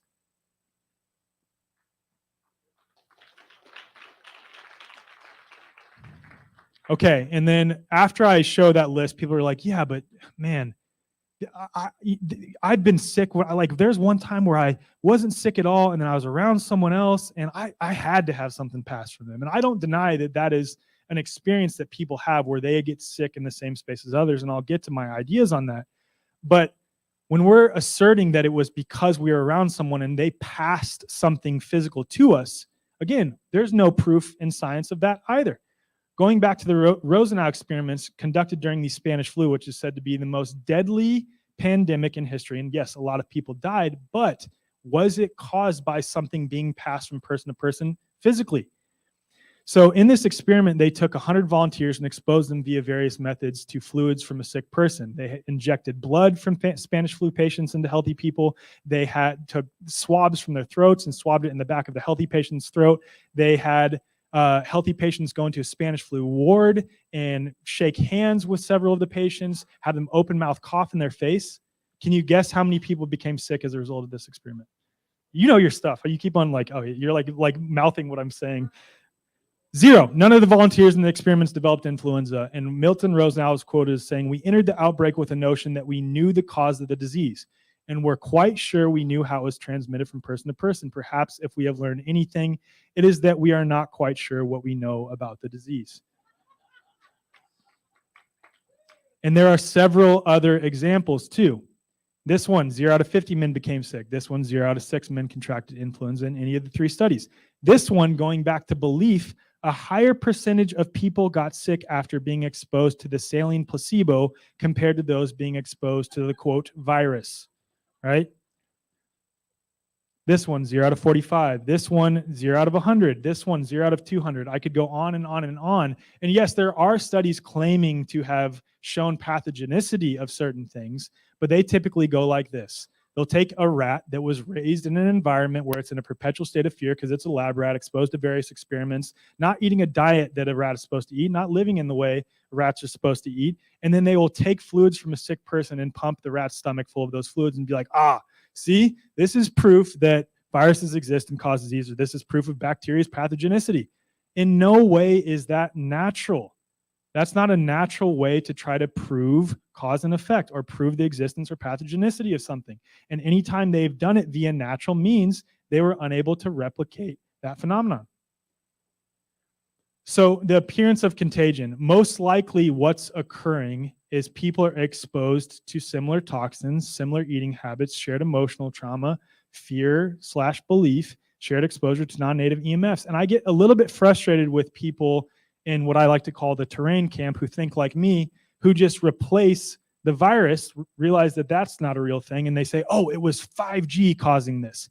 Yes, 5G is a known toxin in our environment. Yes, I think millimeter wave technology is harmful to human health. Yes, I think there are limited studies indicating that 5G and millimeter wave technology is safe.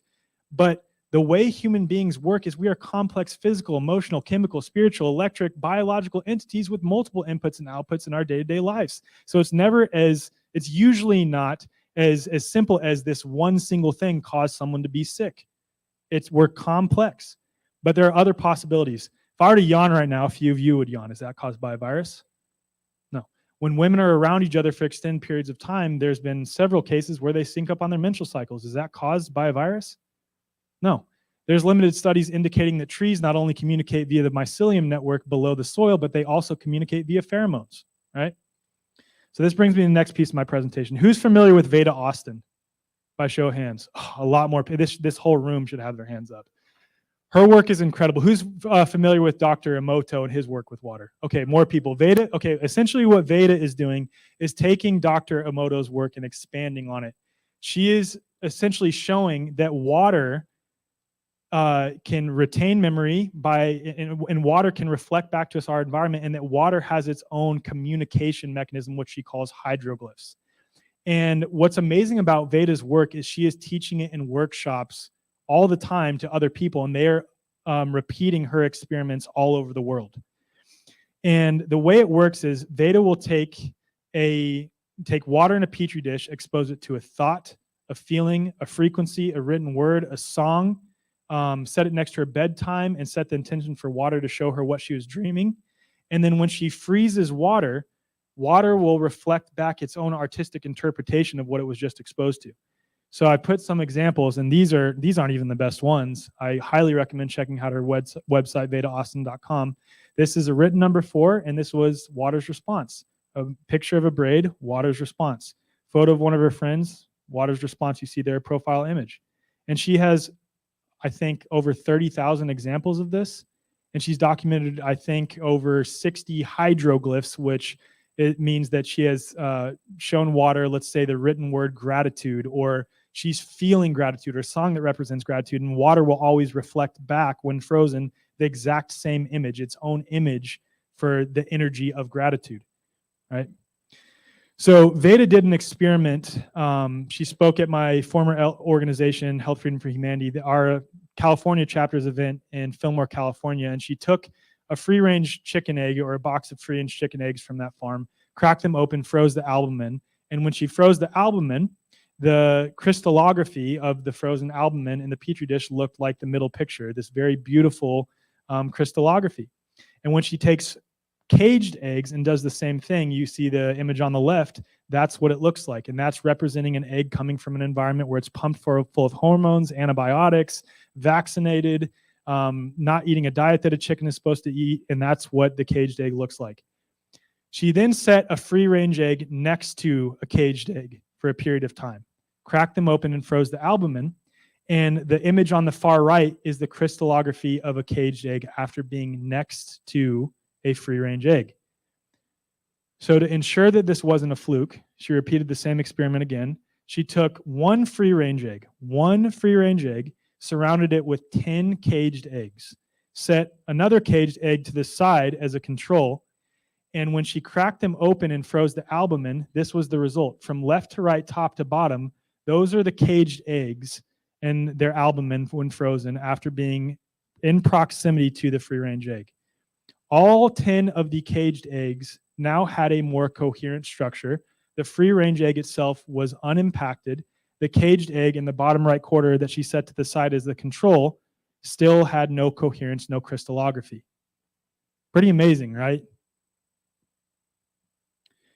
So again, I have to preface this by saying there are so much more studies that needs to be done on this, because I've had people critique me saying, oh, you're making an assertive claim that you think you know what is the cause of contagion. I don't know, and we still need to study what is the cause of this phenomenon. And again, I go back to this slide. It's probably these things, right? The things that we already know are making us sick. But then these other things like this, we still need to do experimentation on it. So knowing that we are made up of 2/3 water by weight, over 9 out of 10 molecules in our body are water, and the water in our body is structured water, which is why when we cut ourselves, we're not like pouring out water. It's because it's coherent, structured water.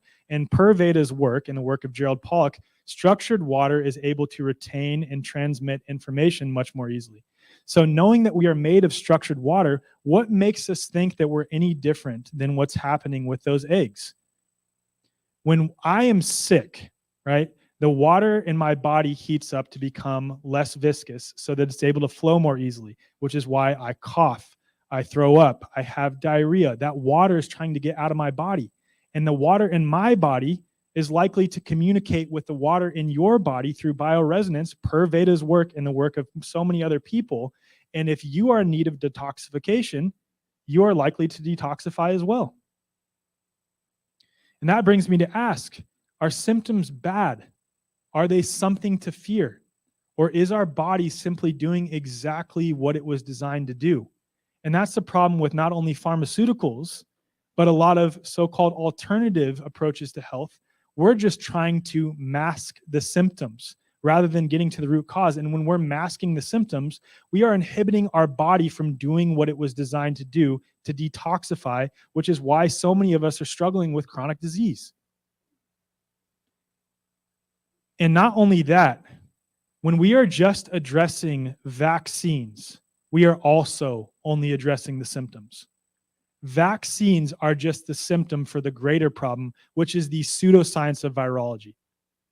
And if we don't get to the root, we will be subject to this again. The same thing that happened with COVID. If we don't get to the root, everything that has happened over the last 2.5 years and beyond is based in the unproven idea that these submicroscopic particles are passed from person to person.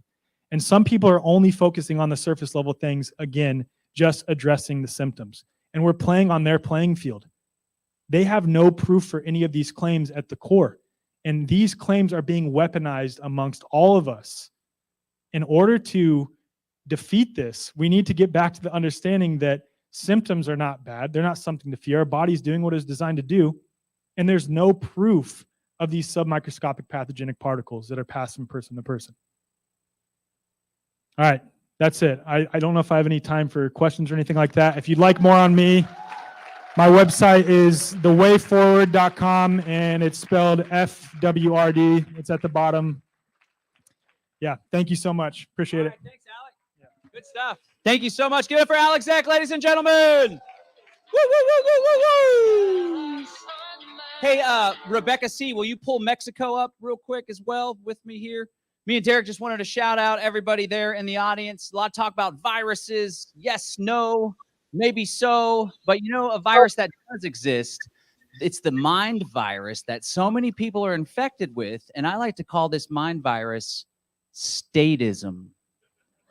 Statism is the idea that we need a government, some centralized coercive authority, in order to coexist.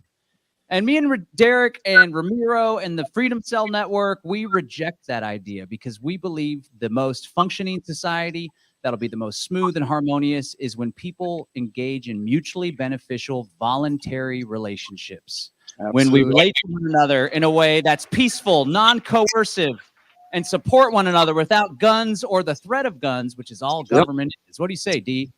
Yeah, absolutely. Let's first of all, let's make some noise in Texas. Let's make some noise in Mexico. You guys still with a lot of information. We're here to push back against the Great Reset. This is not just a conference. This is an activation. You are here to get activated. This is a co-creation. We need you to be co-creators with this. And before we get to some of our sponsors, I want to pick up where John left. You know, the last couple of years, we've had these various movements, crypto movements, spiritual, consciousness, anarchists, conspiracy, truth, health, freedom, all these intersecting movements coming together. Some of you might identify with different movements here, and we're all coming together around rejecting shots, bodily autonomy over the last couple of years. But for those of us who've been doing it before COVID, it's important for us that you guys understand what me, John, Ramiro, Miriam, pretty much our whole team believe in. We believe in, as John said, creating a voluntary society. This is what's known as voluntarism. Are you familiar with that term, voluntarism? Where my voluntarists at?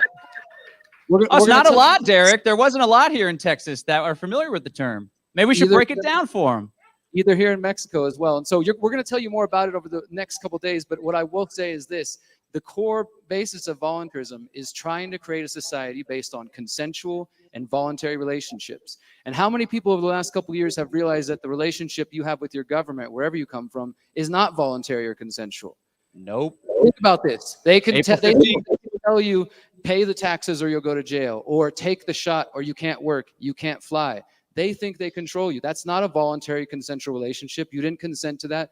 And we seek to create a world, our vision with the whole Greater Reset and the Freedom Cell Network. As you guys know, we're trying to build a parallel society, parallel economy, parallel systems. We don't think violence is the answer or voting is the answer. We believe the way we do this is exit and build from their systems. Exit the slavery systems, build better ones. But for us, those new systems we build, those new societies and communities we build, have to be built on voluntary consensual relationships. That means that individual liberty is at the core of what we do. And we're going to talk more about that over the coming days, but we just want to make that more and more clear because so many people have come into these movements, ex-progressives, conservatives, all kinds of people. We're not here to tell you you need to believe the same as we do, but we want to be clear about what we're trying to do.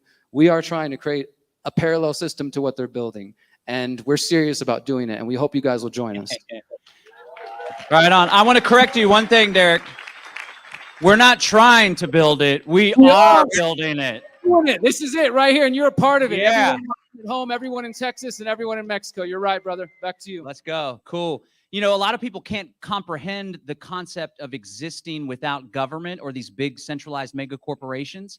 And so we can philosophize about it. And believe you me, I've read plenty of books on libertarian literature and anarcho-capitalism and even agorism, right? But we're that we can do it, but we have to demonstrate it. And that's what the Freedom Cell Network aims to do, to exercise these alternatives. And we're going to be presenting tons of them to you this week. All right, before we go to our next talk and kick it back to Mexico, I'm going to drop a couple little sponsor spots here. I want to thank some more. I actually really enjoy doing this, in case you couldn't tell. But I want to thank this one business, which I'm very close with. It's called Brave Botanicals. We got some Brave Botanicals clients in the room? Well, I'm not doing a good job here. I need to convert all of you. All right, so Kratom is a member of the coffee family. It helps people with stress, anxiety, helps with energy, focus. There's other varieties that help with sleep. A lot of people take it instead of prescription pain medicine.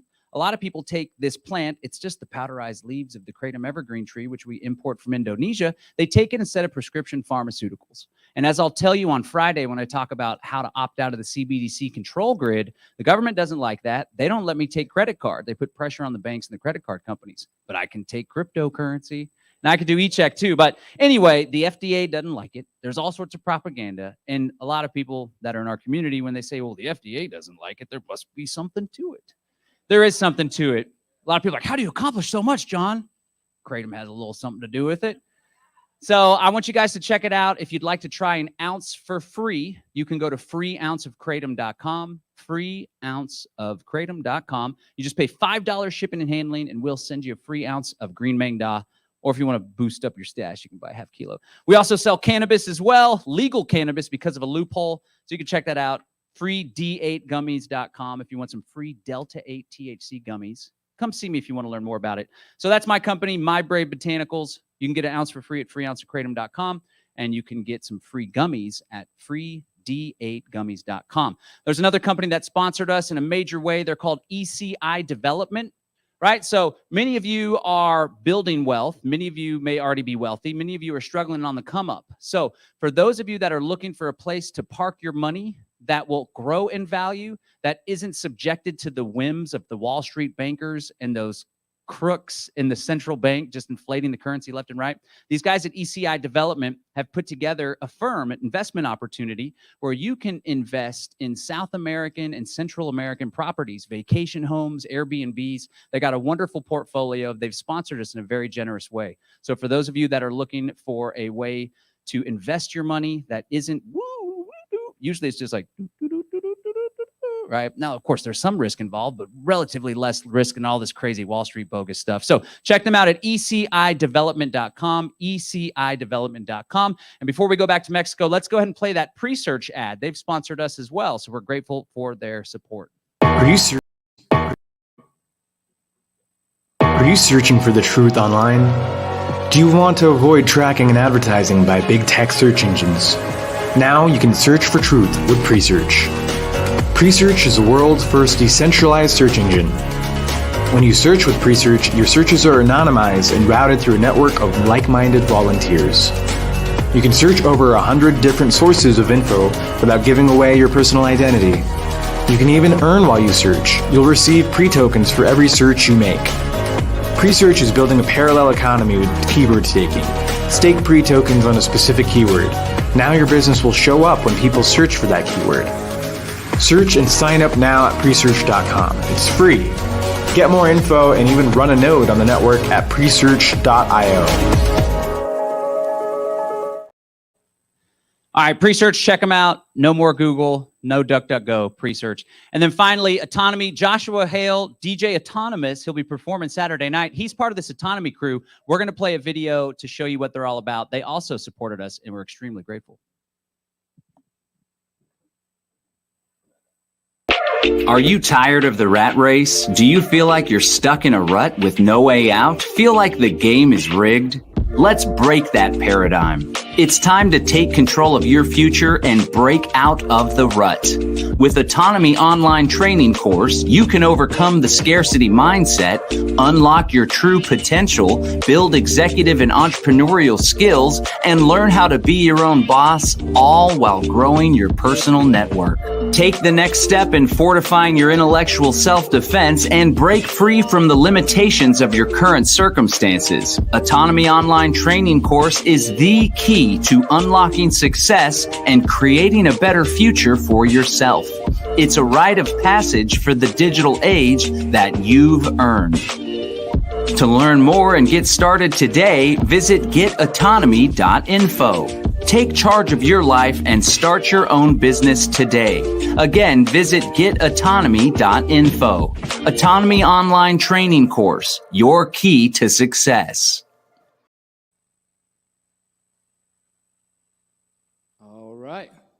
Thank you for that, John. And let's go ahead and continue. Thank you, everybody, with your patience and really understanding, the reason we're promoting these sponsors, as John said earlier, none of this would be possible. I want to mention a couple of brief things. You guys may see some people filming. These are our friends from Mexico City. We Are Not Zombies. They have an amazing podcast. They're out here in Mexico doing good things. Check them out. If you see them around, share your stories with them and give them some thanks. And thank you to all of our volunteers who are helping make this happen. Let's get back to the presentations. We got 2 more for you this evening. And this next one I'm really excited about, and I hope you guys are as well. So let's get that energy back up. Can we make some more noise again, Mexico, Texas? Let's get some. Remember, right now, Davos is asleep, but we're awake. So it's time for us to put our co-creation out there. Let's put our activation out there. Please give a warm round of applause to Miss Henna Maria. Come joining us all the way from Spain. Yeah, make some noise for Henna.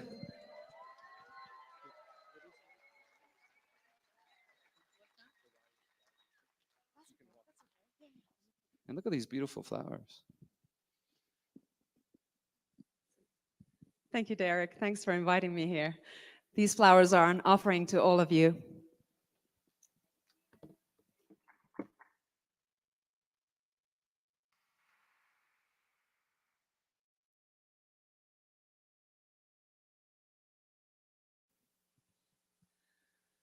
No ibari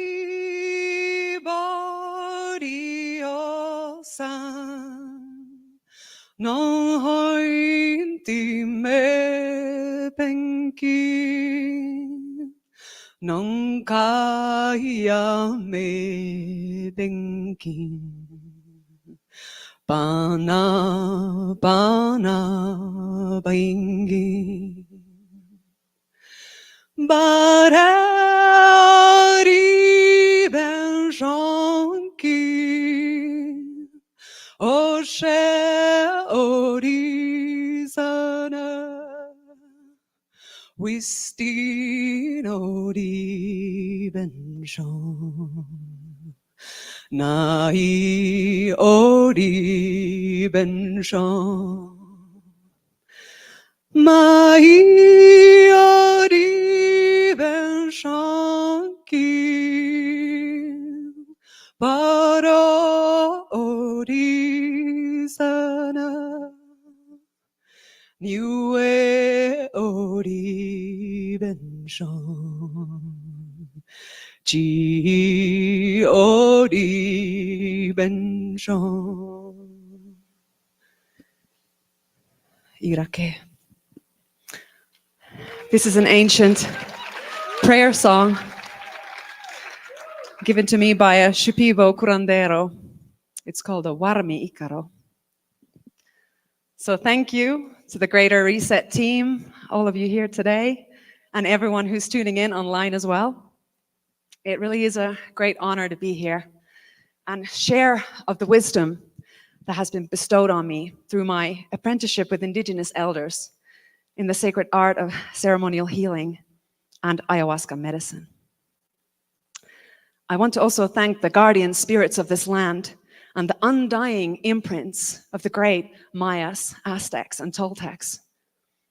I want to thank all the resilient indigenous communities of contemporary Mexico and all the tribes who still guard their sacred culture and traditions. I also want to thank my teachers from the Shipibo, Mestizo, Suomi, Sami, Lakota, and Essene lineages. I may appear to stand alone, but in truth, I'm here in behalf of all the carriers of medicine who still walk this beautiful earth. We as humanity are on the precipice of a new era. Will we end up losing the sacred essence of mankind and become consumed by transhumanism? Will we lose all spiritual traditions of our ancestors and become imprisoned by a materialist worldview where the only wonder is the next technological achievement or an AI fabrication? The most hunted down people on this earth have been and still are the indigenous. Indo is Old Latin for in, within, and genus means to generate, birth, create. So someone who is indigenous is born from within. They create meaning and generate knowledge from within, from their direct connection to the source. They experience life inside out. And this is why they are the target number one for the powers that shouldn't be. They embody what it means to be a human being. They carry the essence of freedom. For when the source of all knowledge is within you, you depend on nobody. When you live in accordance to the laws of nature, self-sufficient and sovereign, you cannot be controlled. You cannot be manipulated through fear, as there is nothing you lack. Whereas in our contemporary consumerist culture, meaning is generated externally. Knowledge is acquired outside in. And thus we are orphaned on the lands that we're born on. We are no longer indigenous in the true sense of the word, as our original cultures in the West have been hijacked. We are exogenous. Having been alienated from our authentic nature, we live in absolute dependency, for we have lost the instincts and art required to live free. However, through rekindling our connection to the ever-present wisdom of the earth, we can reclaim our indigenous nature. How can we do that? Through the sacred medicines that have been placed in this creation for that very purpose. When I say medicine, I speak of medicine that can actually heal. The only medicine that can heal is living medicine that has its own consciousness, which materialized in nature by divine thought, like all of the beautiful medicinal trees, flowers, herbs, roots and vines and mushrooms, and the great visionary teachers like ayahuasca, coca, huachuma, tobacco, toe, peyote, carpasieni, iboga, teota, natako, each carrying their own universe of knowledge. These medicines completely stand apart from the synthesized substances constructed in a sterile laboratory, which are not medicine, they are drugs. The original etymological root of the word drug is in ancient Farsi and Slavic language, drog meaning lie. So the pharmaceutical substances are indeed rightfully called drugs, as they create an illusion of healing by paralyzing the signals of disease that actually serve us, the same way that when a car is flashing a red light because its engine is overheating or running out of fuel. Instead of listening to the alarm of pain in our being, the pharmaceutical paradigm teaches us to shut it down, preventing us from ever discovering the root of the problem that our bodies are intelligently and lovingly warning us about.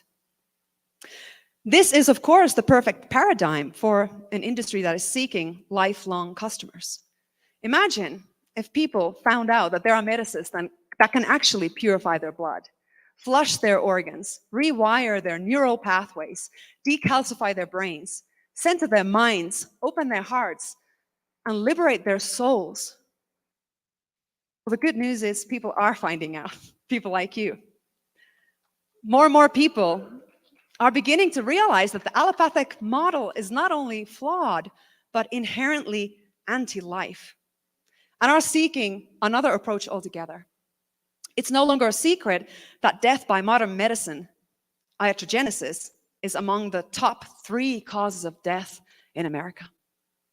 So this monster of pharmakeia is beginning to reveal its ugly head now, after a century of us being captured by their false medicine.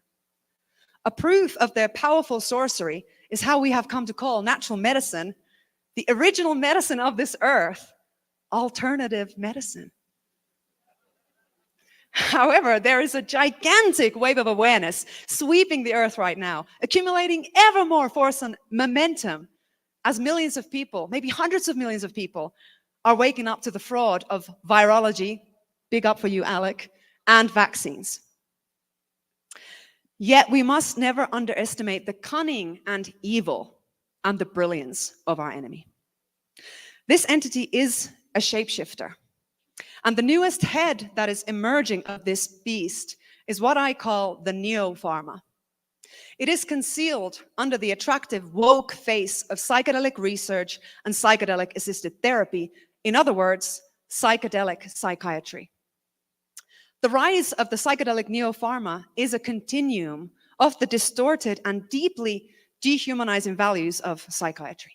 The only thing that has changed in the formula is that instead of consciousness numbing chemical concoctions like SSRIs, the neo-pharma is slithering their tentacles into the sacred space of plant medicines and is beginning to administer these immensely potent remedies in a spiritually sterile clinical setting under the surveillance of a psychiatrist or a therapist. Or worse yet, they are actually extracting medicinal compounds like psilocybin and synthesizing them into a spiritually dead substance.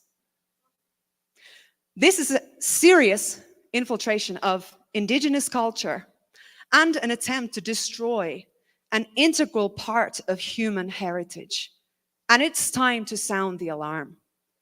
These medicines belong in ceremony and ceremony alone.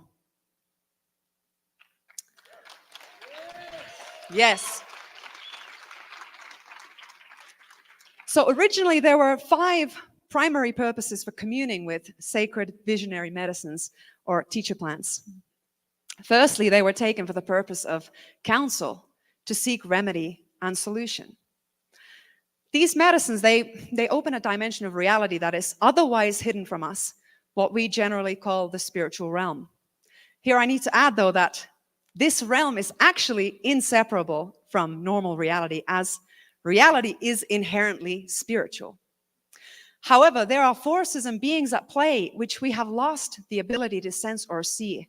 Colors, lights, patterns, principles, frequencies, and vibrations that shape our reality, which with the help of these medicines become tangible in the very real sense of the word. It is not that with this medicine we go somewhere where we normally don't go or shouldn't go, or that we are seeing things that don't exist. It's simply that we are able to become much more aware of the reality that we already live in. This is why the term hallucinogenic is totally wrong, as these plants enhance your inherent capacity to see into the spiritual reality. So spiritual counsel would be sought in order to receive guidance for the community, to help solve a crisis, or find the right response to a difficult situation. When the tribe would be facing a crisis, the elders, who were trained and initiated as shamans and curanderos, would go into ceremony to speak with spirit beings and enter into a deeper communion with the divine. It's important to understand that these messages would not be given to just anybody. One would have to undergo arduous purification rites to be able to tune into the subtle frequencies and gentle communications of spirit beings, plants, to correctly interpret the messages from the other side. Secondly, one would commune with these plants as an apprenticeship for the purpose of learning the sacred art of ceremonial healing. This is what is almost entirely missing from the Western psychedelic scene today. I'm constantly, sadly, coming across people who are serving medicine who have not completed the training to be leading ceremony. This incompetence goes unnoticed in a culture where true example and reference for skill has been almost entirely driven out. The Inquisition made sure that the ceremonial arts are legally practiced by the upper echelons of society alone, when millions of practitioners of natural medicine were wiped out from the face of this earth. These days, the public is fed a belief that all spiritual practices are quackery. As ceremonial healing arts have become widely demonized and mocked in the modern world, the practitioners have to operate underground, and the entire field is in chaos without proper quality standards. But I see that the psychedelic neo-pharma is a continuation of the witch hunt, created to wipe out the last ceremonial traditions around these sacred medicines and replace them with psychology and associated concepts. Through the lens of the psychedelic neo-pharma, psyche is everything. The clue's in the name. The soul is non-existent. Entities and curses are seen as aspects of one's own persona, thus inviting people to embrace them rather than casting them out. It's about adoring the mind and becoming superior rather than healing the heart and stepping into service. It's about rewriting behavioral patterns rather than liberating the soul. It's all on the superficial layer. Thirdly, these medicines would be, of course, taken for the purpose of healing. Ayahuasca itself traditionally was only ingested by the curandero, as he was the one prepared to be able to commune with the spirit and channel the medicine. Akin to a traditional doctor's visit, the patient would go to ceremony for the purpose of being diagnosed and to receive treatment. Depending on the issue in question, it could be healed in a single ceremony or require a longer course of treatment. For instance, in the case of someone having a dark spirit or a curse attached to them, the curandero could diagnose this with the help of the medicine and potentially clear it out in one night. Similarly to someone going to get a bullet removed with modern surgery. Sometimes the issue would be more complex and could not be dealt with in a single ceremony. In such a case, the curandero would receive visions for a specific diet and a medicinal plant that would be given as a treatment to the patient during the days, weeks, or months after the ceremony. Sadly, once again, this practice and level of awareness is almost completely missing from the modern culture of ceremonies. Most ceremonial practitioners lack the training to be able to perform a proper diagnosis, let alone remove entities or curses that are causing the physical, mental, emotional, and spiritual disturbance. Sometimes ayahuasca will kick out entities even without the work of the curandero. But these entities can easily return if the host does not close the doors that allowed them to enter in the first place. The saying, vampire does not come in uninvited, is true. These entities attach themselves to the wounds and dark deeds of our lives and our unhealed bloodlines. So in order to close the door to the intruders, there has to be awareness on how they get in. The responsibility of the curandero is to share this vital knowledge and guide the person seeking healing to walk the good path in life. A proper post-diet, like the aftercare instructions after a surgery, must always be administered after the ceremony with celibacy, bans on certain foods like pork, in order to calm and seal the energy field after the major spiritual operation has taken place.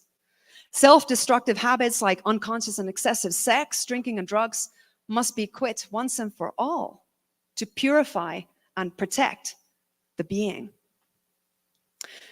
The aim of these medicines is not to give someone a temporary boost for their mood in order to make them more functional in society, but to inspire them to permanently move towards a life of fulfillment, connection, and spiritual freedom.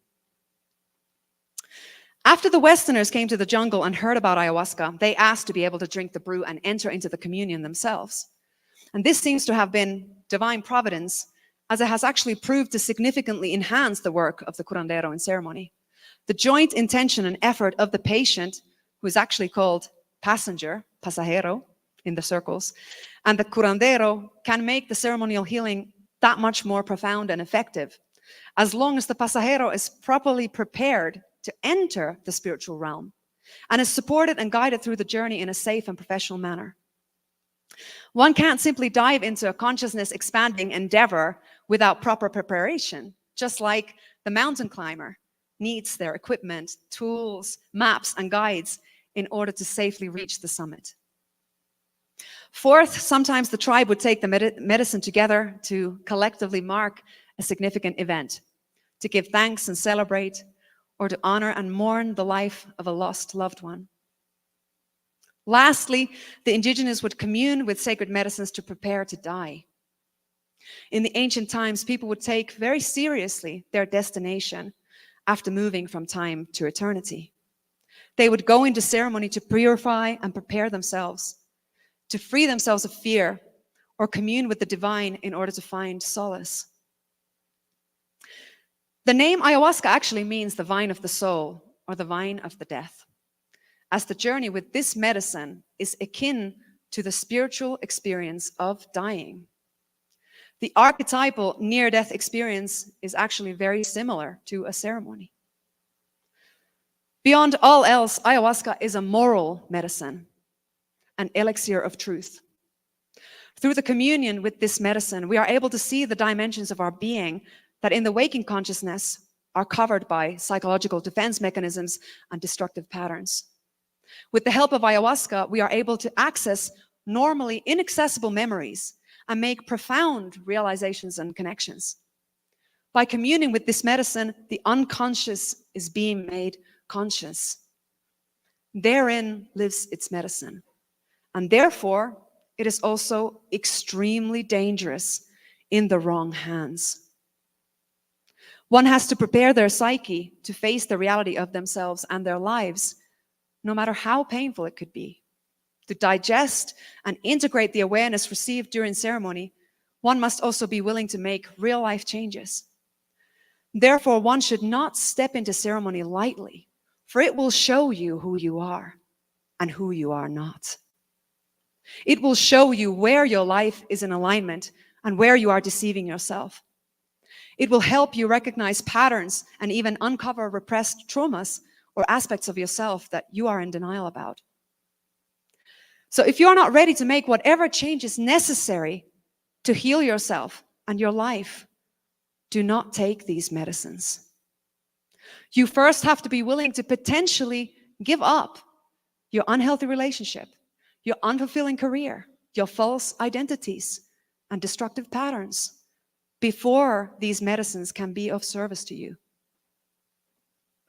So to summarize, these medicines should be taken with a pure intention in their original rightful context, which is ceremony. If our being is not prepared to be able to handle such a level of expansion of consciousness or correctly integrate the field of knowledge that opens through these medicines, the expansion of consciousness can inflate the spiritual ego or cause ungrounded and delusional states. Thus, taking these medicines without preparation or ceremony will only create another paradigm of dependency and unconscious substance use. This is what the psychedelic movement is all about, and this is why I totally reject it. Yeah. We must move from using plants to respectfully communing with them. This is what a ceremony is. It's a consecrated space, a sacred container for the purpose of spiritual communion. How do you create a sacred space? You come with an offering, meaning you have prepared yourself with purification rites. For instance, in our practice, we require everyone to take a strict 2-week diet before joining the ayahuasca ceremonies, which includes no sex, drugs, alcohol, caffeine, salt, sugar, oil, spices, dairy, red meat, and so on. And this is an important threshold because those looking to merely have a psychedelic trip or tick off an item on their bucket list will not have the fortitude to undertake such a preparation. Also, the ceremony has to be set in a natural environment, not in a clinic. Nature organically supports ceremony as it's constantly renewing itself and purifying the space. Furthermore, there are specific prayers and rituals to consecrate the space and set spiritual boundaries as to who and what can enter the space.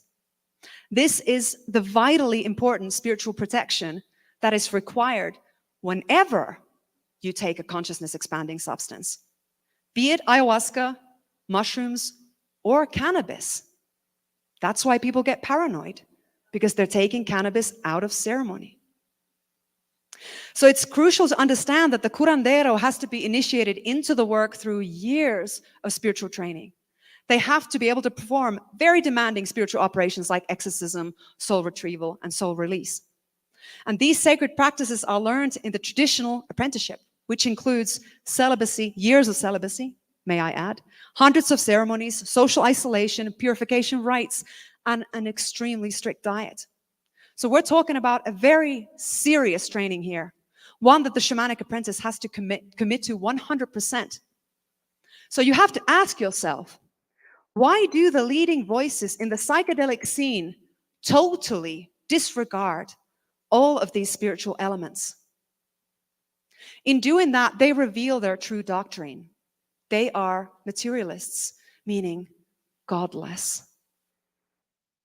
By following the psychedelic neo-pharma paradigm, the ancient sacred traditions are driven into extinction, as already there are only a few of us left to keep this knowledge alive. Even here in Central and South America, the younger generations are very much becoming westernized and are rejecting the ceremonial healing traditions from their ancestors. This is why the wise among the natives welcome apprentices from the West, as they know that the poison is coming from our culture. And hence, that is where the medicine is most needed today. The beautiful thing is that once we commune with these sacred plant teachers, they will show us how to recover our own indigenous cultures, our own native remedies. And with these medicines, we can rebirth the ceremonial traditions that were violently robbed from our lands. If the sacred traditions are driven into extinction, if the art of ceremonial healing will fall beyond the veil of remembrance, humanity will lose itself. We will lose an integral, irrecoverable element of our very nature.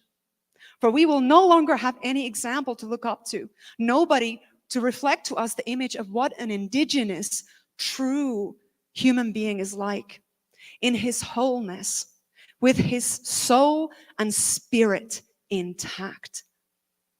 We will continue to see conditions that are incurable by the psychedelic neo-pharma, and our mental hospitals and prisons will continue to fill up with souls suffering from spiritual conditions that require a spiritual treatment.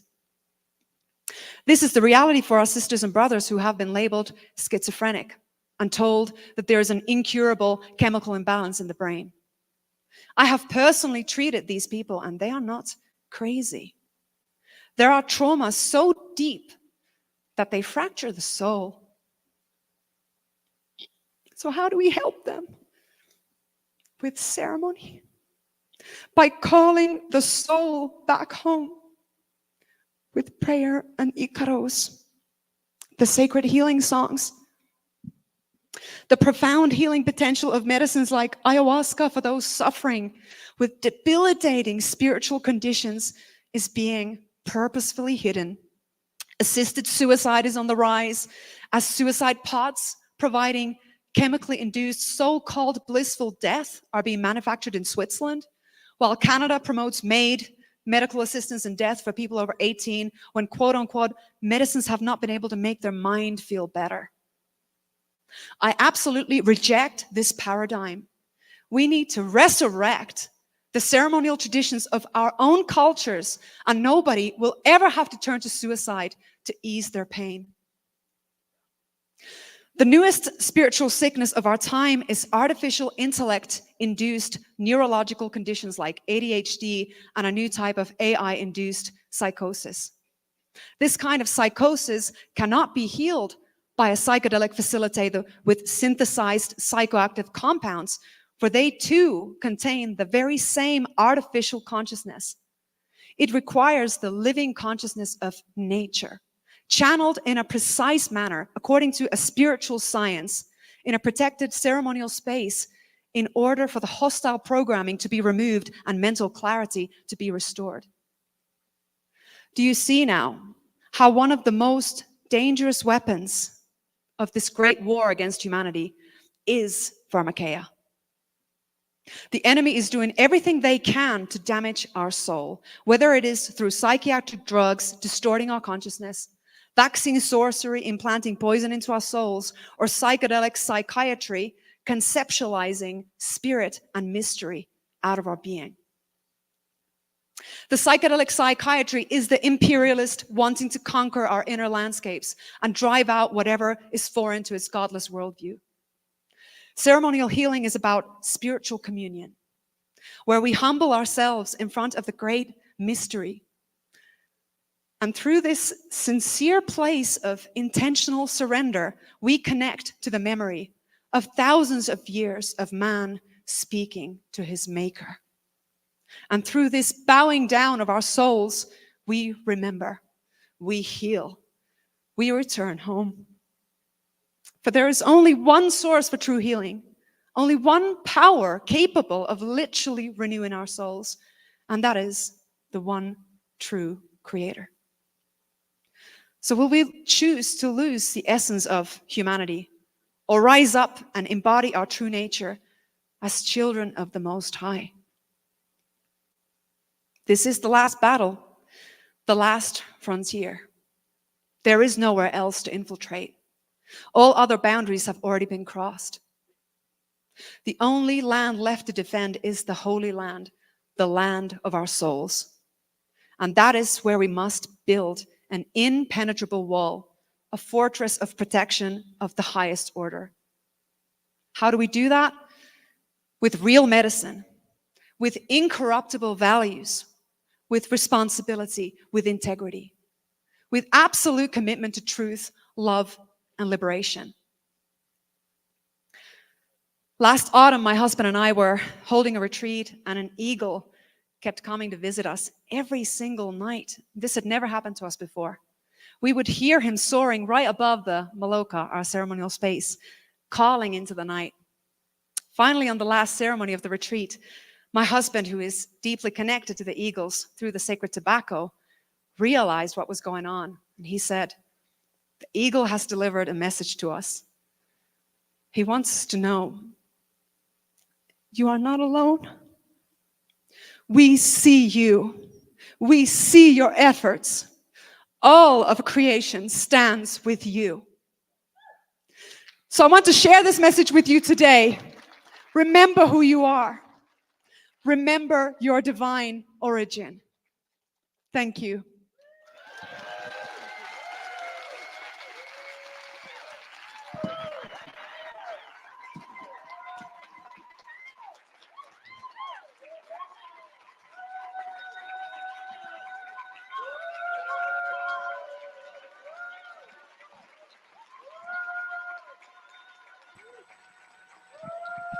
All right, give it up for Hannah Maria, ladies and gentlemen. Hannah Maria.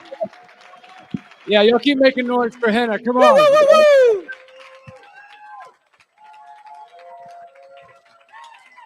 woo. Woo. That was awesome. Yeah, that was powerful. Yeah. All right, John, you can take it away before we send it back over here. Okay, cool. All right, so ladies and gentlemen, thank you so much. That was incredible. I didn't know we were going to have a talk about ayahuasca. Wow. I'm curious, has anybody sat with medicine?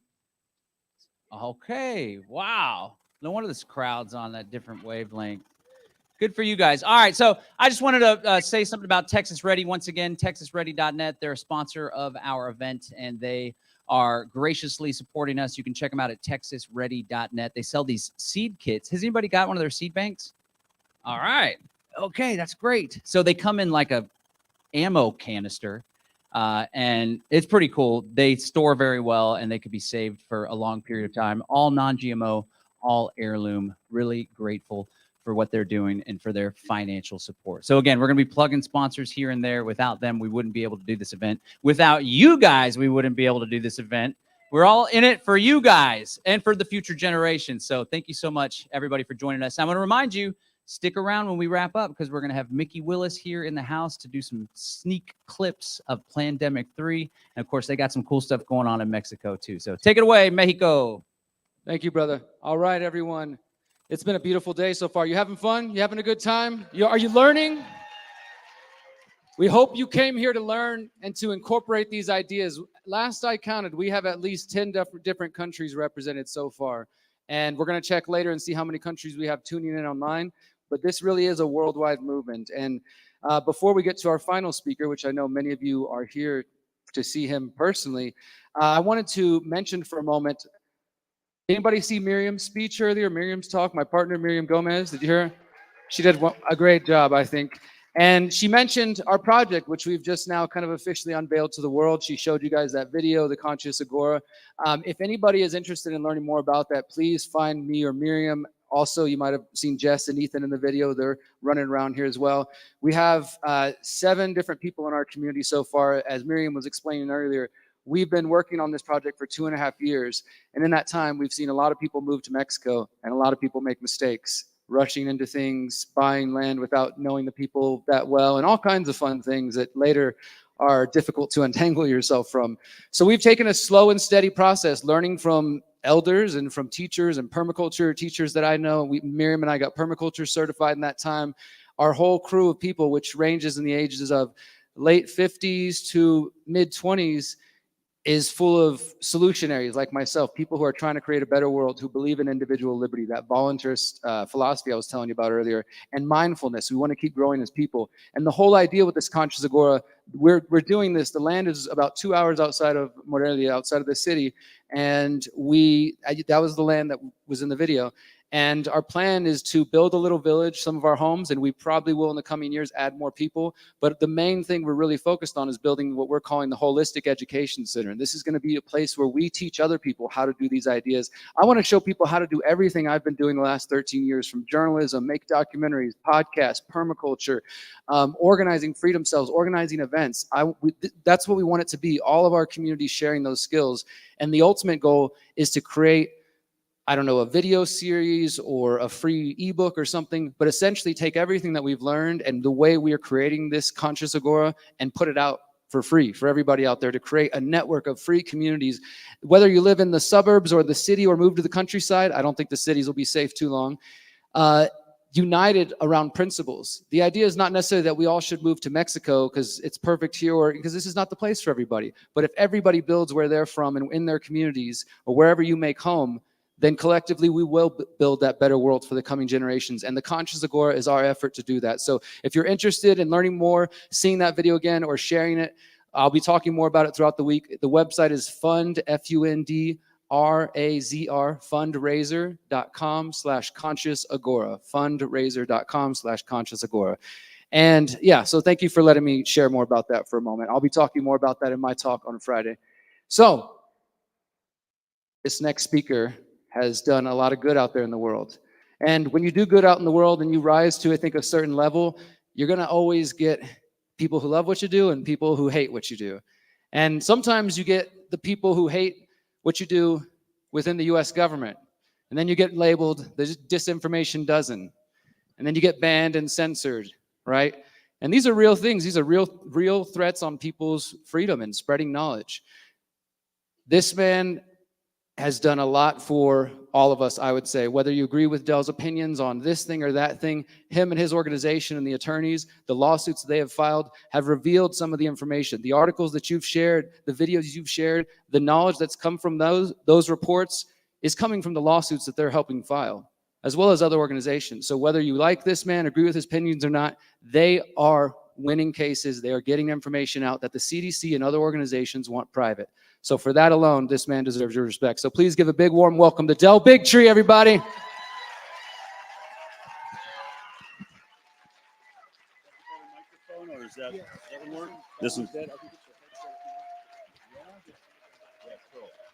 Thank you, everybody. Thank you. We're going to see, so can I see, are we going to see if this is firing live on the screen? We're working out some technical stuff because I apparently have a gigantic PowerPoint with videos and things, and try to make sure it all works. Okay. Yep, it's up there. All right. It's a good sign. Hold on. Check. All right, there we go. I have a huge voice, so we may want to turn that down. Big mouth. And I told him I like to move around, so let me just make sure that we get the volume taken care of before I blow you all out. Check, test. Hello.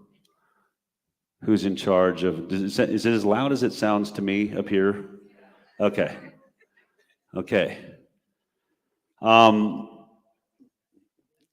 Testing. Check, 1, 2. Hello? It's God speaking. It's really cool to have a voice this booming. I guess I'll go ahead and blow you out until they figure it out. It's better, you might as well talk instead of say test the whole time. All right, so I try to think about an audience like you guys, because a lot of the speaking that I've done is trying to wake people up to what's happening around them most of you have traveled an incredible journey to be amongst like-minded people. So I'm going to assume in some ways you know a lot of what I've talked about over the last several years of my career. So what I'd like to actually do is talk about journey, and the best way for me to do that is to just talk about my own journey because it's what I know. So, you know, bear with me.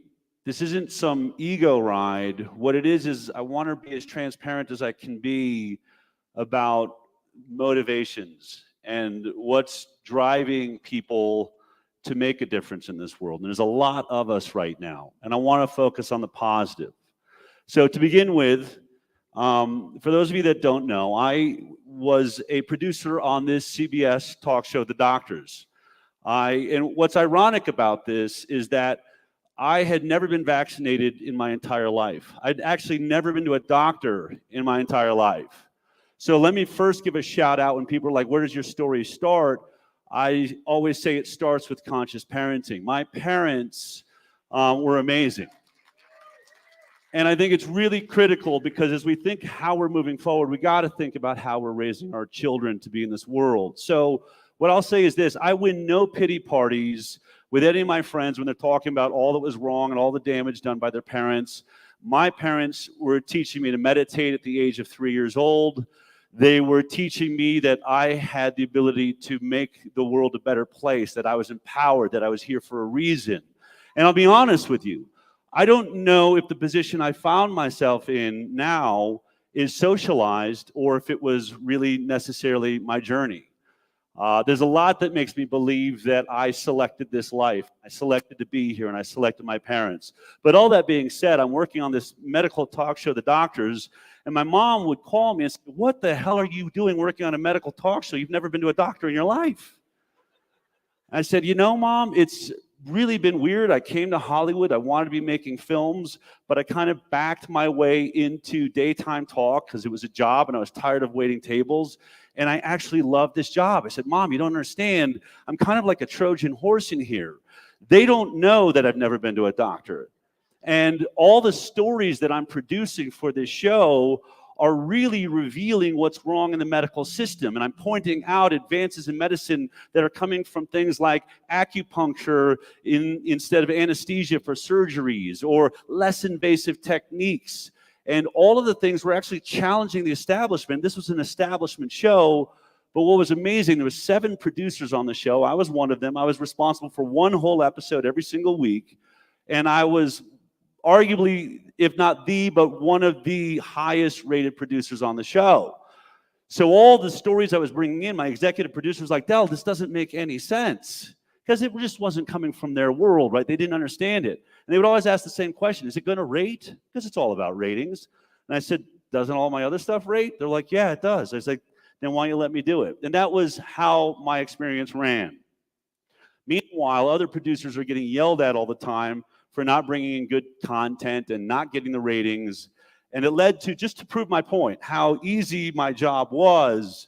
And even though my mom hadn't raised me to be on a medical talk show, the experience was incredible. Can we go full screen on this if possible? This is an episode that was done on The Doctors where I actually got called in the office and they said, we want to do a story about you. I was like, what are you talking about? They're like, you're just always so calm and collected, and you just seem to not let things bother you. And we just thought we would do an episode about how you're wired, Del. And this is how that episode went. You need audio? See if we get it working. Do I need to unmute up here? Yeah? I can hear it coming out my computer now.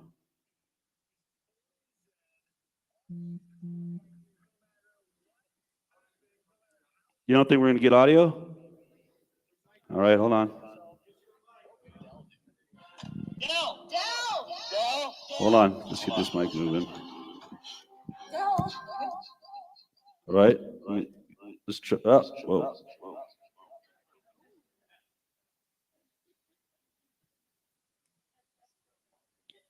Do I have the ability to go backwards on this thing?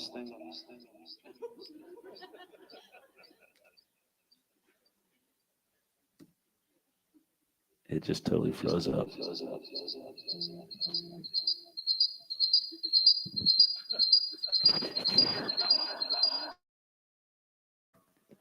All right, hold on.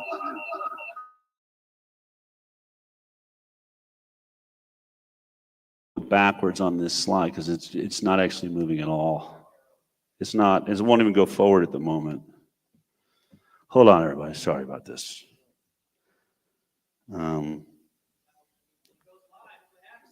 Yeah, this is live. That's it.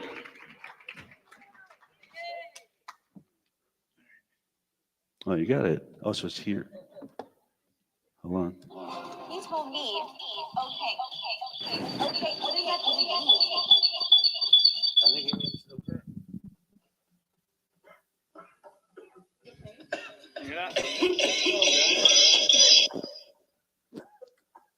That's segment 4. Everybody have a great show, all right?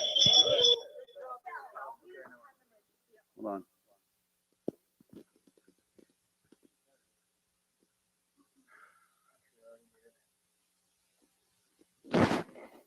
You all heard the term green with envy, right? When you're just a tad bit jealous of another person. Well, when we decided to do this topic, we thought about one of our producers named Dell, who a lot of us are a bit envious of because he's so low-key, he's totally zen, always calm, no matter what happens, no matter how stressful the day may be. So sometimes you just ask yourself, what would Dell do? There's no line in box. You know the way to. Turn the mic. Turn that mic up. Yeah. Turn that up.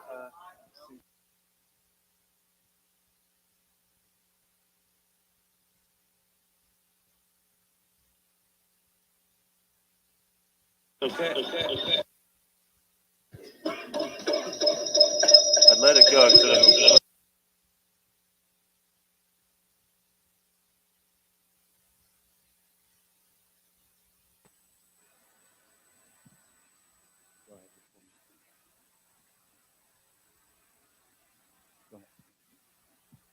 Oh, hey, Mexico, I was just going to say, if you guys mute the StreamYard, you might want to mute StreamYard on the laptop. That should help with that echo. I hope y'all heard that. Give it up for Del Bigtree, ladies and gentlemen.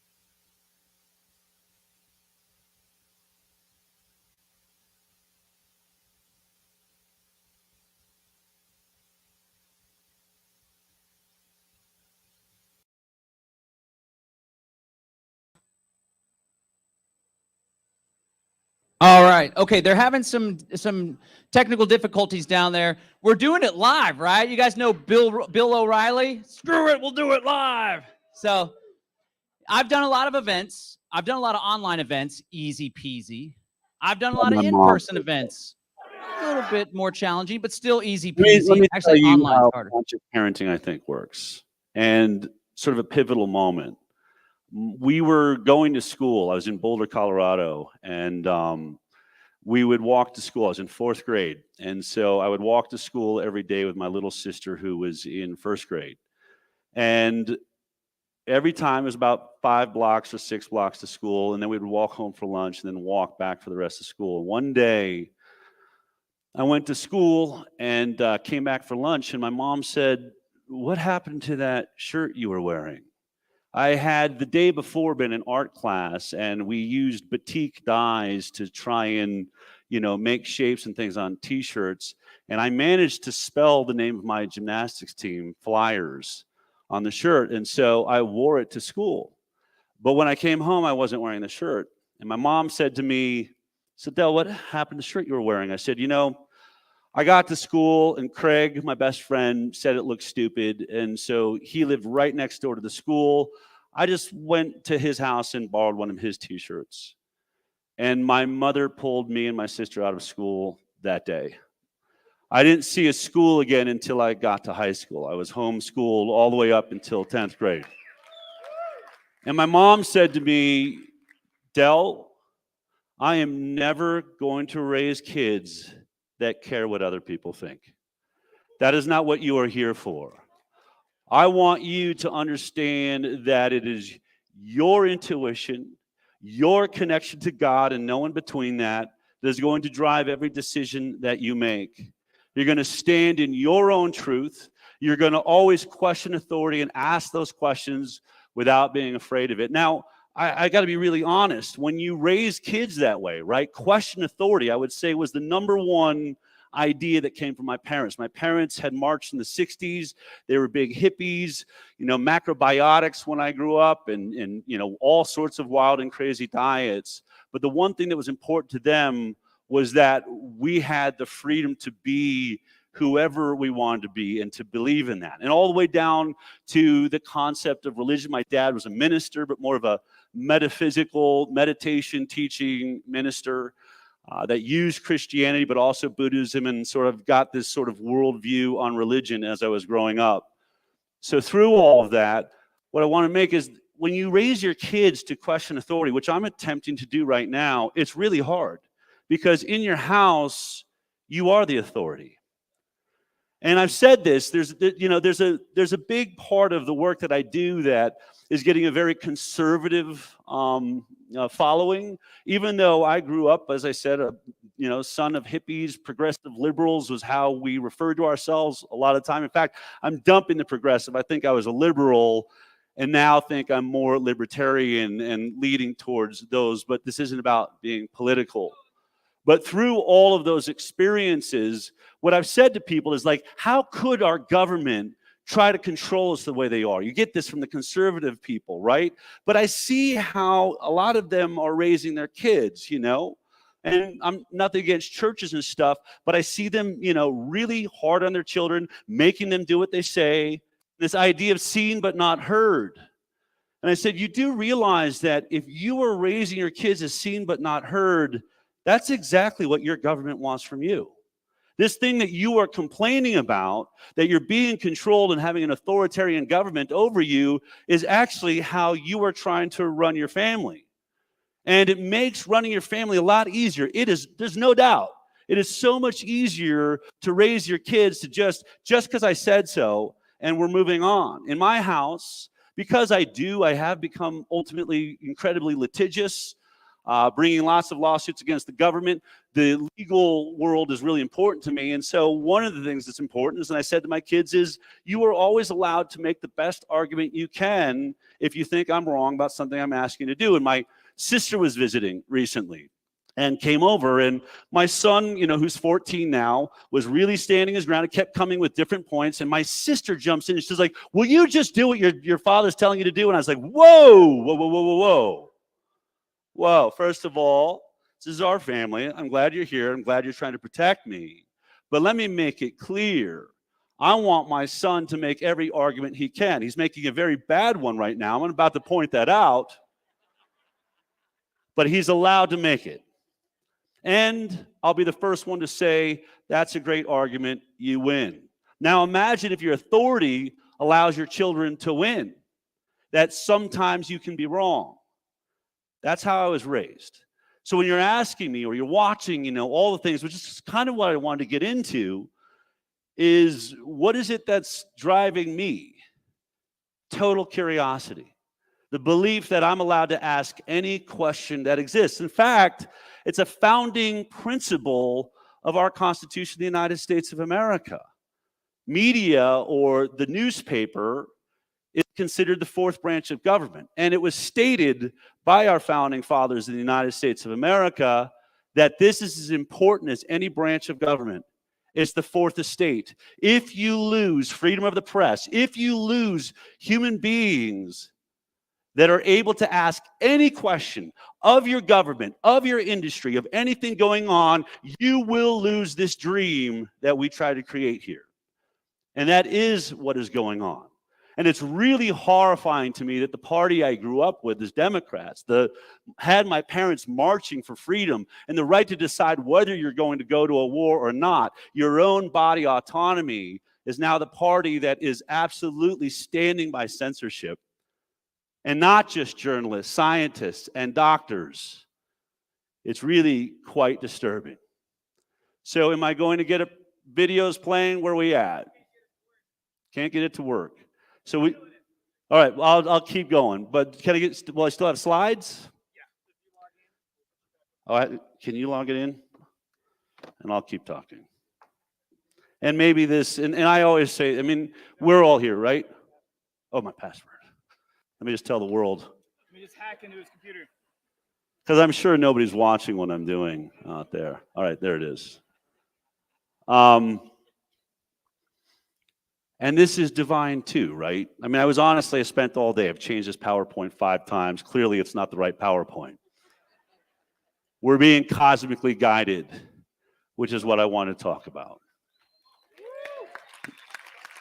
When I was on the doctors, I didn't know why I was there, but I was having this amazing experience. In fact, I fell in love with science and medicine, which was really bizarre. I didn't understand it. I remember sitting one day and reading a medical journal and thinking to myself, I was supposed to be the next Steven Spielberg. I mean, that was what I had in my mind at 18.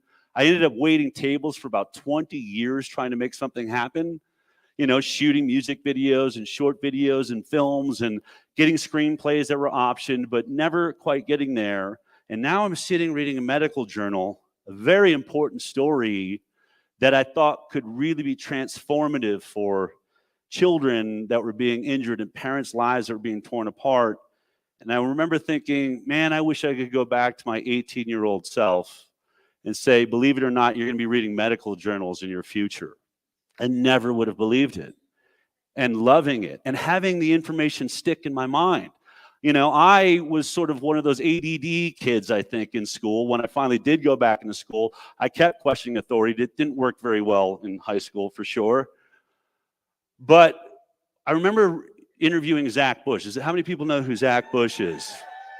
And as Zach Bush, I think, is one of the great thinking scientists, medical practitioners, visionaries of our time. And I was interviewing him, and he said, you know, I just like building cars. I thought I would go to college and, you know, get into engineering, and hated it, and finally just dropped out. And then my mom said, why don't you go visit your aunt who is delivering babies in the third world? And so he went, and he said, the first time I caught a baby, I realized this is my life. I want to be a doctor. And he was describing how he went back to school and suddenly all the tests were easy. All the information just sort of stuck. And it was funny because I was sitting there thinking, that's exactly what happened to me. I mean, I always joke, I'm sort of like Wayne Gretzky born in Africa, right? You were supposed to be a hockey player, but there's no ice anywhere in sight. I'm sitting here studying medicine and science and all of it sticking, and I'm totally fascinated, but I was raised by parents that absolutely are as anti-doctors and medicine. And to be clear, their truth to us was, your mind is your greatest healer. Anything you believe, you create. If you believe in disease, you will create it. I don't talk about this on the high wire, and right now I'm, you know, sort of outing myself, which I'm running out of time anyway. We all are. So let me go ahead and lay out exactly what it is I think. I hear people arguing, is there germs? Is there viruses? And getting into all these conversations. Fine, those are all great debates. Let me tell you what I think. I think it's all bullshit. I think if you are pure in mind and totally connected, you absolutely cannot catch any disease. I think that that's possible. Now, we all fail every day. You know, our fears and our concerns and the stresses that we take on interfere with our biome and the strength that we are. But we have to keep aspiring to be as spectacular as we can be. Now, let me see if I can weave this all the way back into these slides. So, bring up the PowerPoint, please. So, in the middle of working on the Doctors television show, I don't know why I'm there. Suddenly, I get tipped off to a story about a whistleblower inside the CDC that is going to come forward and say they are committing scientific fraud in the vaccine safety trials. His name was Dr. William Thompson, and this was one of the beauties of the job I had. Everyone trusted the doctors, all of medicine and science. I had inside sources inside the CDC, inside the FDA, inside organizations that would reach out to me and say, you know, you might be interested in this story. And so I thought, wow, this is incredible. We have a whistleblower saying that they're committing scientific fraud in the vaccine safety trials right inside the CDC. And he's apparently one of the leading epidemiologists involved in all the trials. So I went and pitched it to my executive producers. And in one of the rare moments, they said, are you blanking kidding? We are not going to attack the CDC and say that they're committing fraud on probably the most important product all of our children are getting. We're also not going to do a story about a Merck product. In this case, it was all about the MMR vaccine, the measles, mumps, rubella vaccine, and whether it causes autism or not. Everyone was so afraid of this concept, this was 2015, that no one wanted to go near it. That changed the course of my life forever, because I thought if this story is true, this is going to be one of the biggest stories in my lifetime. And I started praying, really, how am I going to use what I know, having made television around science and medicine all this time, to tell this whistleblower story? And through an incredible set of coincidences, if that's how you need to hear it, I think they were miracles. I got connected with Andy Wakefield accidentally, who was giving a speech, and he said, you know, we've got to stop these vaccine mandates that are poisoning our children. What I've been doing on it and about it is, for the last year and a half, I've been working on a documentary about the CDC whistleblower, Dr. William Thompson. I can't explain what that moment was like. Like, I just met him, and he literally just pitched what the story I want to be involved in, and you're already like a year into it. You've collected all the data. I teamed up with Andy, and the film, and this is the moment I sat down. I flew into Texas, and I sat down and watched the film. Now, all the details were there, made by a scientist who really has no concept how incredibly brilliant he is compared to the rest of us. And I was like, no one is going to be able to fully grasp this. There's too many charts and too much science, and it doesn't have personal stories, and we don't have what we can relate to. And I remember in that moment, as I was watching it, he put stacks of the 10,000 documents that were provided by the whistleblower right next to me and said, it's all here. And I sat there and I thought, my whole life passed before my eyes. All the times my mom saying, why are you working on a medical talk show? All the failures, all the movies that didn't work, all the opportunities and doors that opened but then slammed in my face, all the frustrations. And suddenly in that moment, I realized, oh my God, I was being designed for this moment. I thought, as I was looking at it, not only am I qualified to make this movie what it needs to be, I think I'm actually, of the 7 billion people on this earth, the most qualified person to have found themselves coincidentally, accidentally sitting here. Who would know how to make science like this interesting? Who would understand this vaccine issue other than one that never took it and understood the dangers of it and be fearless about what this story needed to be? And I remember I called my wife first. She knew I'd flown down to Texas to look at it, and I said, honey, I'm going to make this movie, and I'm going to be honest with you, if I do this, it's going to destroy my television career. No one can go near this topic and work in television because most of television is being funded by the pharmaceutical industry, especially the show I'm working on. And I don't know how we're going to make money or what we're going to do, but I will tell you this movie is going to change this conversation forever. And I'm supposed to make it. I called my father, who had raised me, as I told you, to question authority, to recognize that I can make a difference in this world, to meditate and use my guidance and my intuition to make the decisions I'm going to make in my life. And so I thought, this is it. This is that exciting moment. I get to tell my dad, Dad, I just ran smack into my destiny. And I explained to him the story. I'm in Andy Wakefield's house, who's probably one of the most controversial doctors to ever walk this planet. I'm going to align myself with him. I'm going to make this film about vaccines. And I think it's going to change the conversation forever. And my dad said, Del, don't do it. I was like, what do you mean? He's like, Del, geez, I kind of feel like I put you up to this. I feel a little bit responsible. I said, Dad, what are you talking about?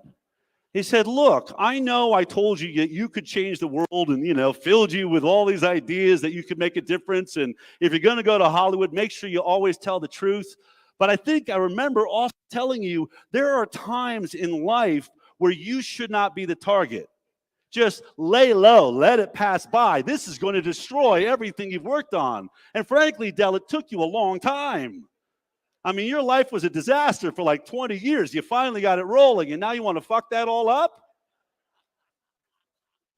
And I remember when he said, Del, on this one, lay low. This isn't your fight.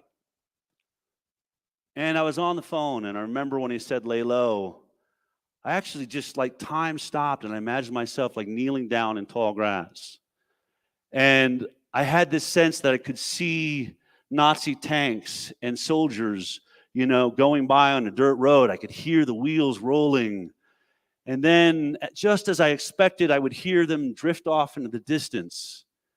I started hearing the footprints and everything breaking through the grass and the sticks as they started to surround me. Swear to God, this was all happening. I don't know in the time or how long the silence was. And I realized as I'm on the phone with my dad, I said, Dad, you lay low if something is going to pass by. This isn't. We are surrounded. I'm telling you, this thing is coming for all of us. And so, Dad, I want to remind you what you also taught me. My dad had been in the military, and he said to us as kids, very young, if you ever get kidnapped, you escape at your first opportunity. You kick, you hurt, you break windows, you do whatever you do, but you get out of their possession at your first opportunity. And he said, I want to make sure you understood this. What did I just say? And I said, well, Dad, you just said, I should escape as soon as I have a good opportunity, the best opportunity. He's like, no, I didn't just say that. I didn't say to wait for the best opportunity. I said your first opportunity, you go for it. Because the longer they have you, the better they have you. I said, remember when you said that, Dad? I said, yes.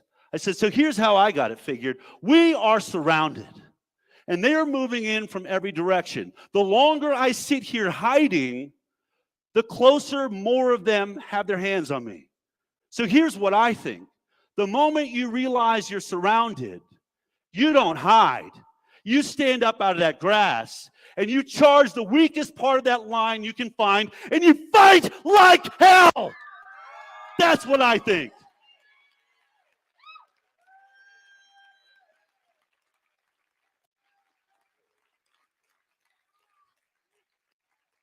My dad said, all right, it's me. Good luck. So I made Vaxxed, which went on to all sorts of incredible acclaim. We got kicked out of Tribeca Film Festival, which gave us all the free press you could ever dream about. Internationally, we were the most controversial film that had ever been made. Bomb threats on theaters all over the world. We started traveling with a bus that said Vax on the side of it. Thousands and thousands of parents were lining up down the block and wanted to tell their own personal stories of vaccine injuries everywhere we went. And we built a website with thousands and thousands of true stories. And I remember it was about the third screening as I was standing in the theater, and I'd spent a year reworking the film, and we finally released at one theater in New York that said, you know what? You are so controversial right now. We'll play your film. I'm sure someone's going to come out. And sure enough, there's a line down the block. And in the third screening, I was just curious, who are all these people that are packing the theater? So I said, would everyone with a vaccine-injured child please stand up? And 3/4 of the audience stood up. And I felt like the oxygen had been sucked out of the room. I mean, I had made a story and interviewed, a dozen families. I'd been told this was a 1 in a million issue, which still that's 1 in a million, and that wasn't right to me.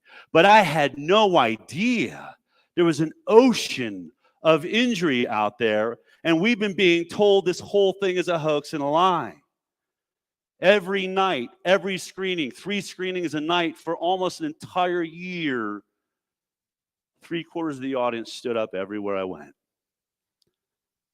That is what was happening as we started doing an investigation. So I made Vaxxed, and then I started my nonprofit, the Informed Consent Action Network. Here's why.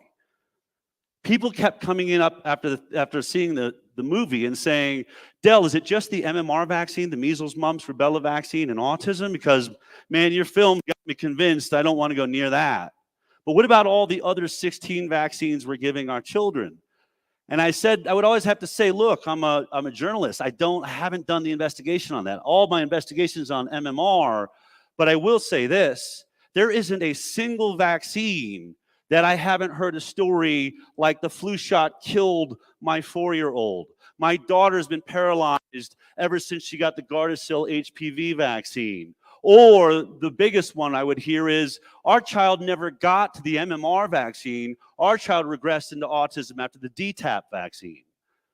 But the problem was, that was all anecdotal. I wanted to know what was the truth about these vaccines, and that's why I started my nonprofit, Informed Consent Action Network, and went on to get one of the best legal teams. You can bring up the slide. One of the best legal teams I think the world will ever see in Aaron Siri. And we went on, and here was the deal. When it comes to vaccines, you can't sue. You can't sue the manufacturer. You can't sue the doctors. You can't sue the hospital. Total liability protection. I'm amazed when I say that to people and they don't know that. They're like, well, doesn't that admit right there must be problems with the vaccine? It's like, I think so.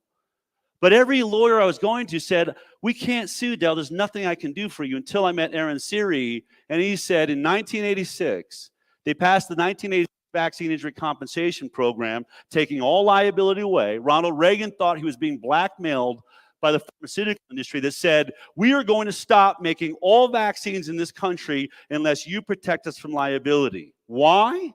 Because in their own words, we are losing so much money from death and injury from vaccines, we cannot make a profit. I want you to wrap your head around that.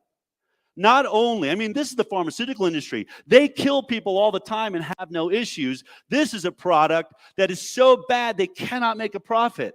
That's when our government stepped in and said, we'll take on the liability. We'll take it all. And so Aaron Siri and I sat down and I said, let's go after whoever's hiding behind this thing. Who's doing the protecting our government is. And we sued and started winning. We won against FDA, the CDC, the National Institutes of Health, Health and Human Services. Every time we win, revealing more and more information that was being hidden from the public. And what's happening now? Okay. All right. So let me fast forward all those lawsuits. I started my podcast, The High Wire. I mean, how about this? It's all fate. This is what I want to say. I don't think any of us are here by an accident. I'm traveling all over the country. I'm suing the government of the United States as often as I can to get information.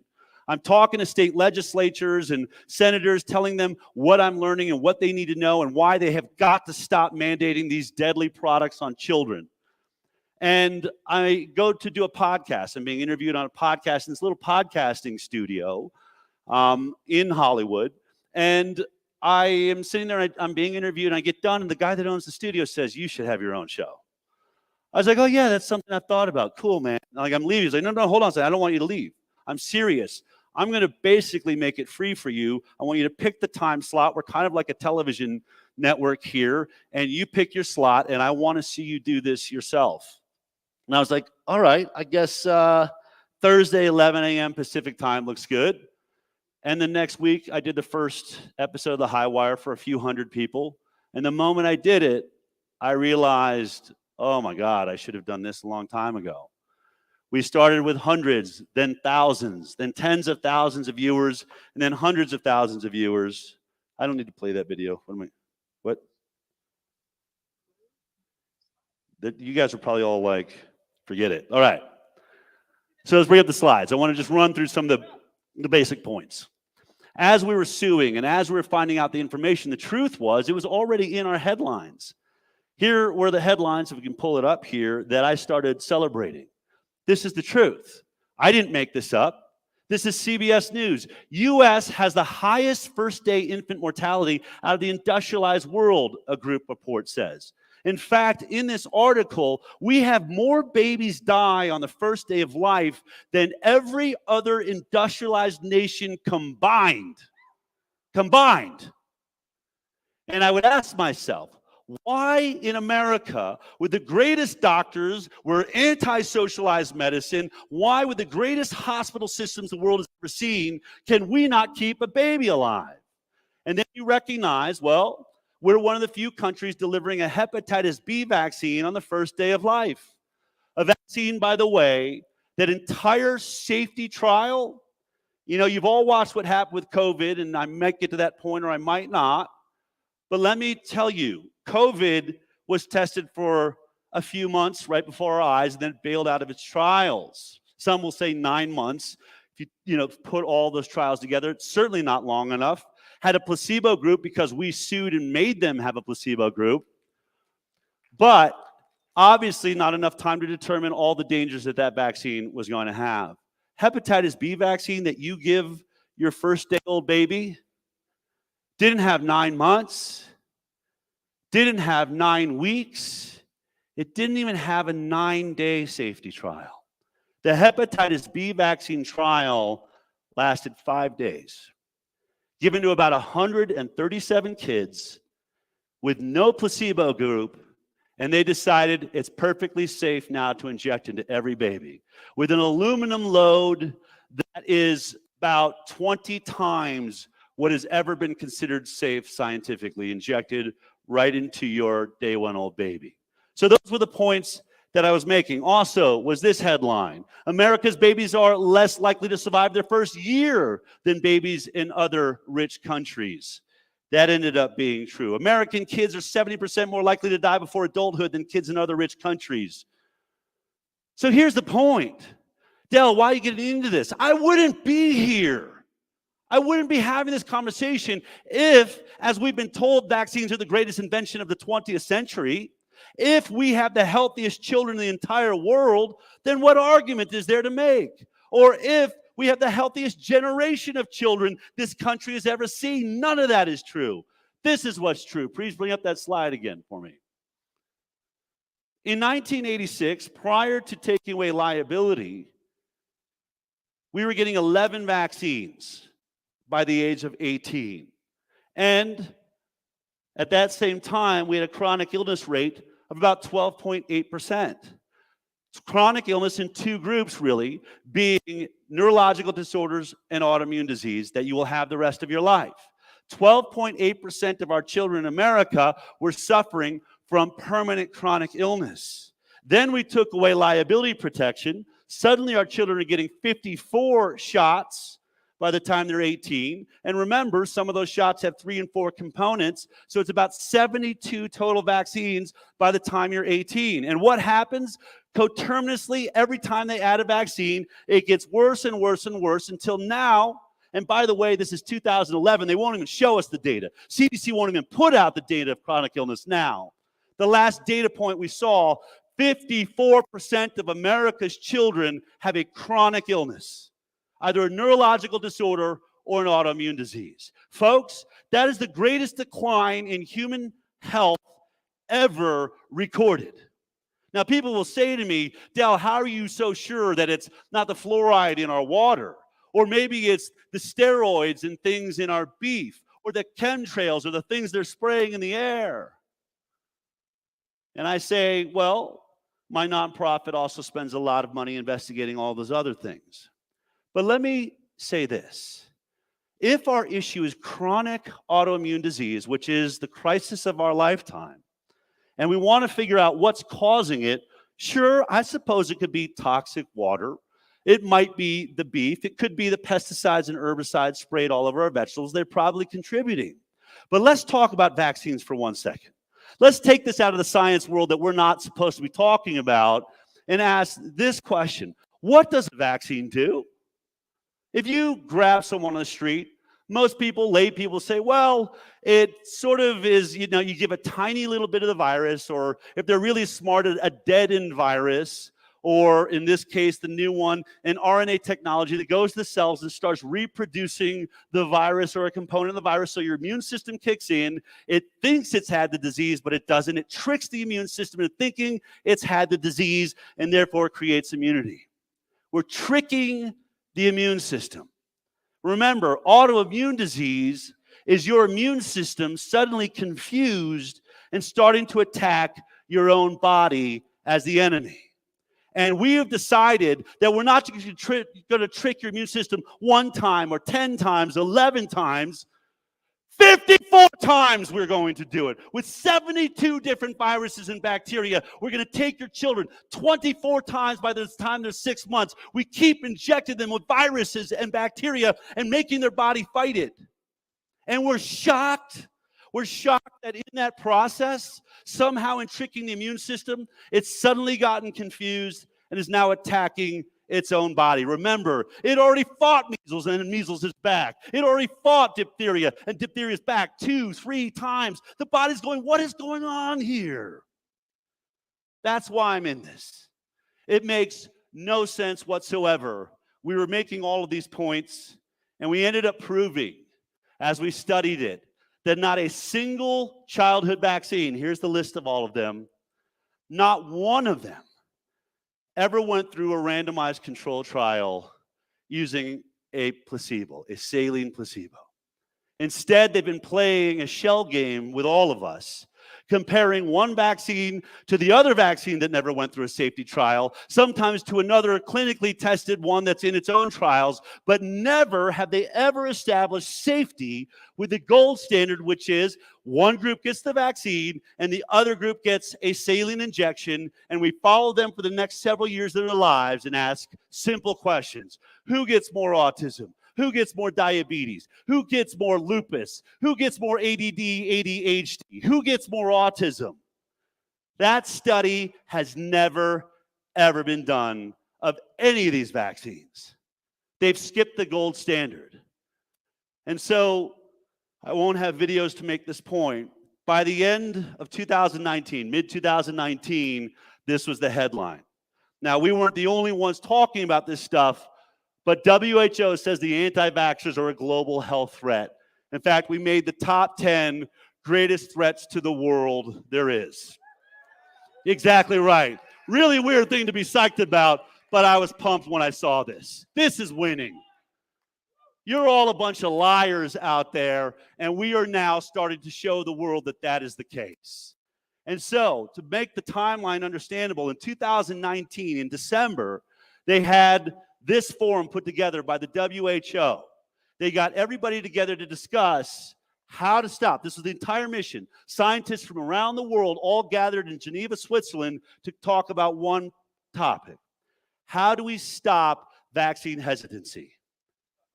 Because at this point, guys like Del Bigtree and Robert Kennedy Jr. are having a 500% more successful enrollment rate with people asking questions than those of us in the science community. That's what they stated. So for 3 days, and I have a great show on the High Wire if you haven't seen it, that shows you everything these morons said when they forgot the cameras were rolling. All of the things we always knew to be true, but they were lying to us about, they admitted when they thought they were just talking to each other. It's a spectacular show. December 2019. They all get together, and then 3 months, January, February 2020, suddenly what happens? A global pandemic. I was going to play you the whole news thing that went on there, but it doesn't matter. You remember it. People dropping in China. Everyone's going to die. The only way out of this is going to be some sort of a vaccine. Now, I was in Acapulco in January or February of 2020. We hadn't quite seen what was going to happen. And the name of my talk was Cryptocurrency isn't going to save you from this. If you can't get on a plane, I said, if you can't get on a train, if you can't walk into a restaurant, if you can't walk into a grocery store without being injected with a vaccine, explain to me what cryptocurrency is going to do to save you, was the point. I said, because this is coming. Mark my words. Whether this thing that's brewing in China is it, I am telling you, they need everybody signed up to a vaccine program. One of the videos I was going to play for you is Heidi Larson, and this is why. I want you to understand what's really happening here. Heidi Larson says in front of this group, here's the problem. We have made the world dependent on vaccines. We did that with the thought that everyone would continue the vaccine program. But the problem was, after the first 6 and 7 vaccines, they have stopped moving forward with the program. And we are now in a cataclysmic position where real dangers, because we've made the world dependent on vaccines. If they don't continue it, we're in real trouble. And here's what she meant. The idea of vaccinations back in about 1960, when they really started going for the measles vaccine. We'd already had a polio vaccine, somewhat successful. I'll go ahead and just let that slide and not get into the details of why it's flawed, and smallpox. But at the point of measles, I was under the impression that this was just an easy vaccine, that everyone agreed on it, but there's a huge rift in the scientific community. Half of the community believed that it was stupid to make a measles vaccine. And we're talking about virologists and immunologists. Why? Because they argued measles is one of the most infectious diseases on the planet. It sweeps through entire cities and everyone seems to catch it, or an island that hasn't had it for a while, but it's totally benign. This was the argument. It's totally benign. In fact, the truth is, if you look at it, deaths from measles in the United States of America was 1 in 500,000. That's the actual risk by the then CDC numbers in 1961, before there was a vaccine. 1 in 500,000. We're told now, right now in the news, I think there's an outbreak in Iowa or Ohio, and we're all going to die. People ask me, New York Times, Del, how can you stand behind not vaccinating for measles? This is a deadly disease. It's like, what are you talking about? They're like, it's deadly. Science shows us. Like, really, how are you talking to me right now? What do you mean? I say, no, I mean, can we agree measles was like one of the most infectious diseases? Anyone that comes in contact with it catches it? Yeah. Yeah, okay, great. How are you talking to me right now? I don't understand. Well, because everyone on the planet obviously caught this, including your grandparents, and you're still here. If it was deadly, how are you here? How is anyone here? How are the 7 billion people walking this planet right now if measles is deadly? Because everyone caught it.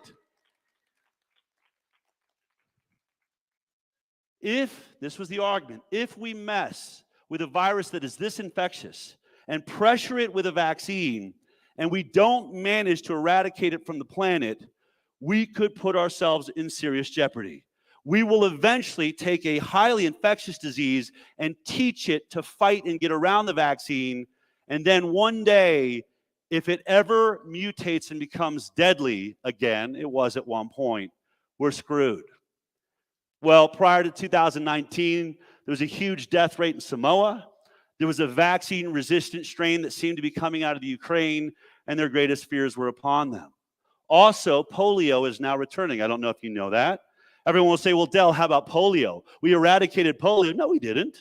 That story isn't over. And what is the strain of polio sweeping the world? And it's in New York City, at least last I checked. It's now in New York City and moving around the city. Our greatest fear, it's vaccine-strain polio caused by the vaccine that was supposed to eradicate this disease. And so now they're chasing that, and it's horrifying. I'm telling you, I've listened to all the CDC meetings. Get this.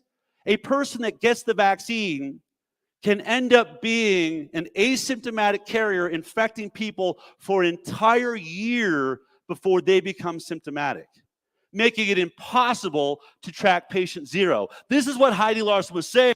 We have a problem on our hands. All the vaccines now are wearing off. None of the adults that aren't getting the measles vaccine. By the way, we have a CDC schedule for an adult vaccine. Did anyone in here get one after college? No. No one in the world is getting it. And this is the problem. They needed every adult back on the program. And that's why I knew a pandemic was coming. And that's really one of the reasons we're here. And then, of course, once we have the virus pull this up, once we have this supposed virus sweeping the planet, what's the first thing that's going to happen? Donald Trump says we need to warp speed a vaccine. This was it. For some reason, with all the drugs and treatments and penicillin now, ivermectins and the hydroxychloroquines that are out there, they knew for sure the only way we were going to stop this pandemic was with a totally untested vaccine. That, by the way, for 20 years have been killing animals in animal trials. This was really important. When they were going to make a vaccine, I don't even think Donald Trump knew this, there was one hitch in this entire conversation. I hear a lot of people talking about it, but again, if we're going to think legally about what happened, what was the motive? In order to rush a vaccine on the market without the 2 to 5, should have been 10-year investigation into an RNA, possibly DNA manipulating, spelunking journey into our immune system that never happened before. In order to jump out early, you needed to have an emergency use authorization. COVID-19, and this was the rules of it.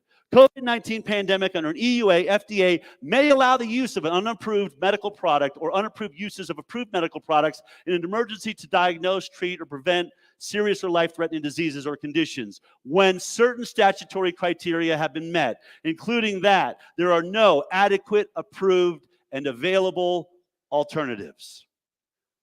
For those of you that probably got your hands on some hydroxychloroquine the moment that came out, and remember how that moment happened? Do you remember how that happened? We're being told there's a deadly virus sweeping the planet. Truth is, it has a death rate, just so you know, of 0.27% for the entire population, like 0.000, I think it's 3 zeros before you get to a number in children. It was a nothing burger except for those elderly that had other comorbidities. But let's go ahead and say we're being told everyone's dying, and our only way out is a vaccine. And then Donald Trump steps up to the microphone one day in the press conference. He's like, I heard about this product, hydroxychloroquine, out of France, some great trials, really exciting stuff. And I've told the FDA I want to make it available immediately around the country. And then suddenly, like, Tony Fauci comes jumping in there, right? He's all, don't listen to him. I don't know what he's talking about. This safety trials. We don't know what's going on. Everyone could be killed, maybe heart attacks. It was so weird.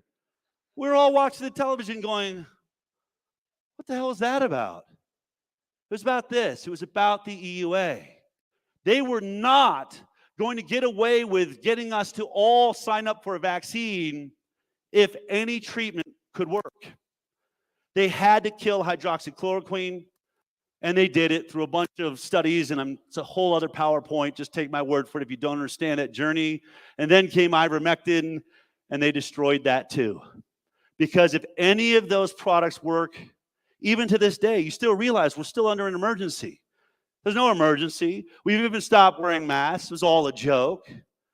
But they can't let go of the emergency because the vaccine disappears. And they can't let you take in these drugs because that erases the emergency.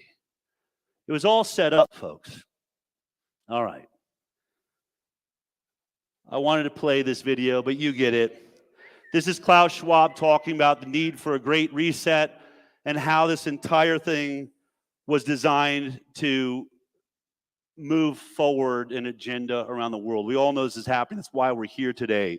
And then we had Joe Biden go public and do what he said no one was going to do, which was mandate the vaccine. You couldn't go to work, especially if you were a healthcare worker, if you worked for the government, or you had more than 100 employees. Suddenly, you were not going to be allowed to work.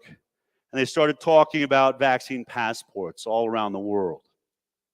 I want to focus on this because this was the agenda. It still is. I know you know this if you're here. Tracking us is everything. Authoritarian and total control over us is what the goal is. And I believe with all the AI and the conversations you're going to hear this week, they really are going to have a hard time getting there if they can't make you afraid for your life. If they can't get countries like the United States of America that still have a constitution and a right to protect ourselves, if we can't go along with it, then they can't bring in the AI to track us under our skin and all the issues that are going on. So I think it's not over. I can't imagine, what they're planning. I wanted to show you this guy. Everyone aware of, you've all know Harari. This guy ends up saying things. And by the way, I love this guy. This guy's making my job so easy, I can't even tell you. I wish CNN and 60 Minutes and MSNBC and Fox would just put this guy on a 24-hour-a-day news feed. Because he is saying things like, the great opportunity here is not just to track where you're standing, but to track what's happening under your skin. That we want to know what your heartbeat is, what your biorhythms are, what you're thinking, what you're feeling. This is the future. The body is now hackable. And if you believe in God, you got another thing coming. He's fantastic. And he's scaring the hell out of the world. And I'm glad he's one of the leading authorities when it comes to the Great Reset and transhumanism. When we think about these guys, they have a God complex.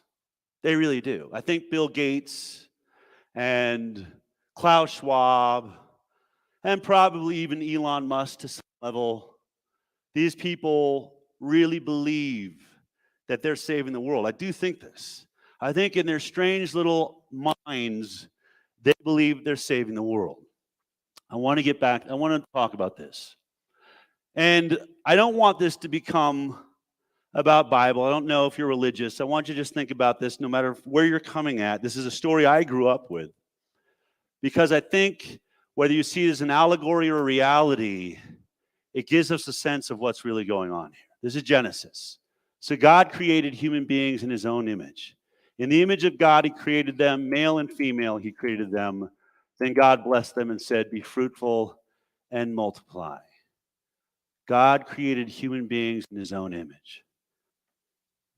I have a lot of issues sometimes when I think of modern religion that came from this, Christianity, that we're all sinners, we're bad people, we're evil. I don't understand that. I understand why that would be God's goal. I understand we're created in the image and likeness of God.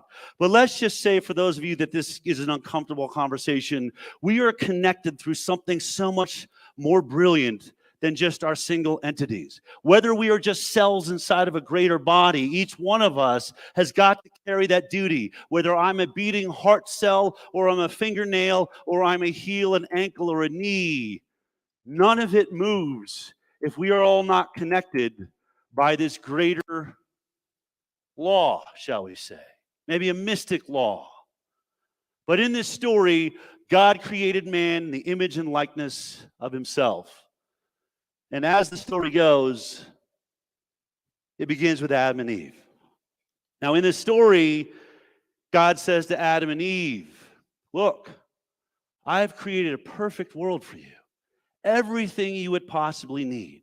You have dominion over the plants and the animals, the water and the air and the birds. There's only one rule here.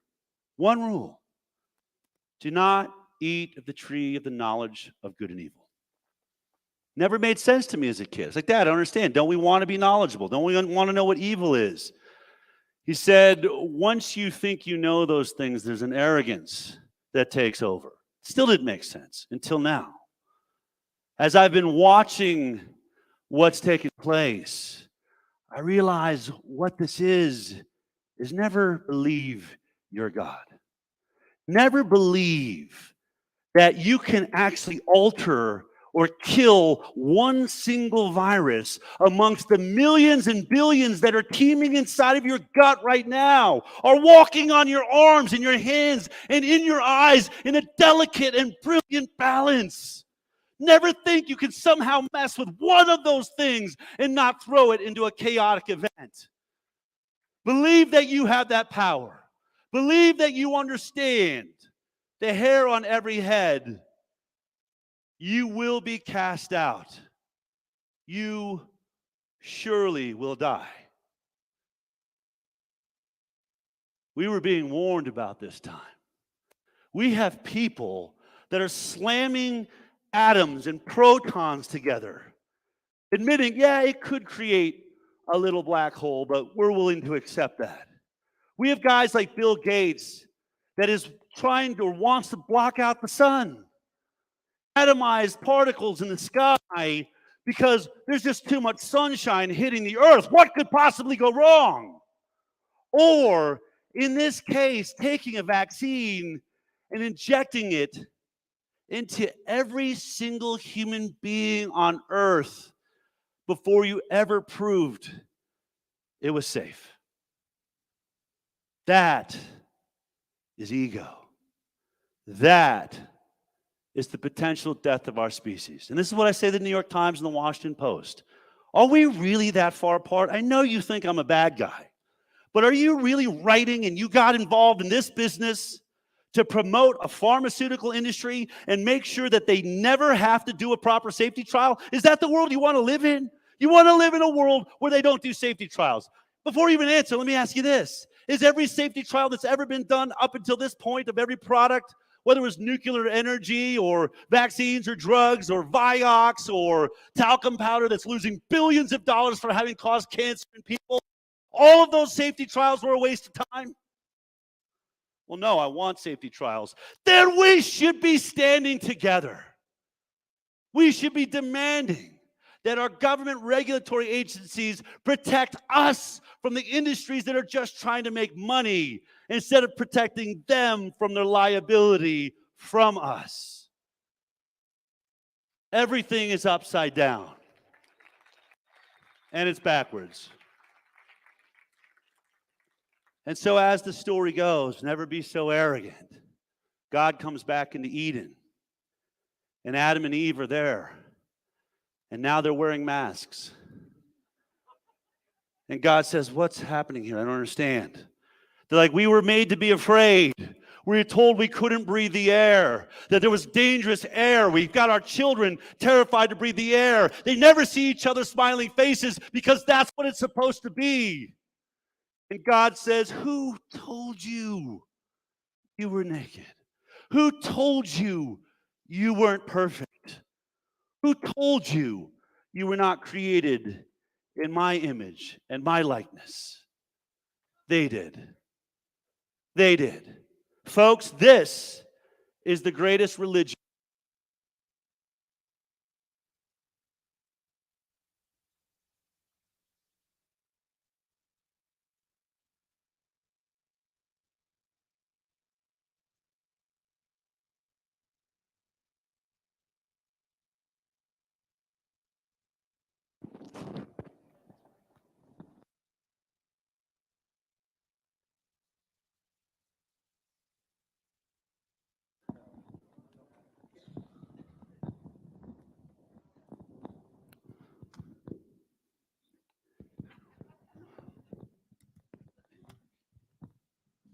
Is that right? Hold on, sorry. Where's this fit? I had the other one on, right? Is that it? Okay. It's right over my eyeball. I can't see you guys.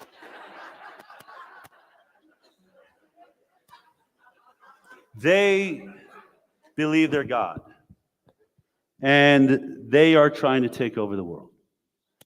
And here's here's what I want to say. You've got to stop being afraid. You've got to recognize that you are here for a reason. They only win if they make us afraid. And by the way, we're getting just afraid of the vaccine in them as those that are getting the vaccine are afraid of the virus. So there's no difference. Fear, if allowed to make us run, allowed to make us hide, wins. Even people that come up to me and say, yeah, I got a fake vaccine card. They want you to do that. They don't care whether you got the vaccine or not. What they want to make sure is that you never speak your truth, that you hide from who you are, that you hide from the reason that you're here. I was having a conversation at lunch, and this is what I'm grappling with. Many, when I speak, will come up to me and say, Del, thank you for your sacrifice. I'm like, I don't know what you're talking about. And this is part of the training we've all got that somehow if you speak your truth everywhere you want to, and you lose your job like I did at CBS, somehow that's a sacrifice. And I really want to relate to you.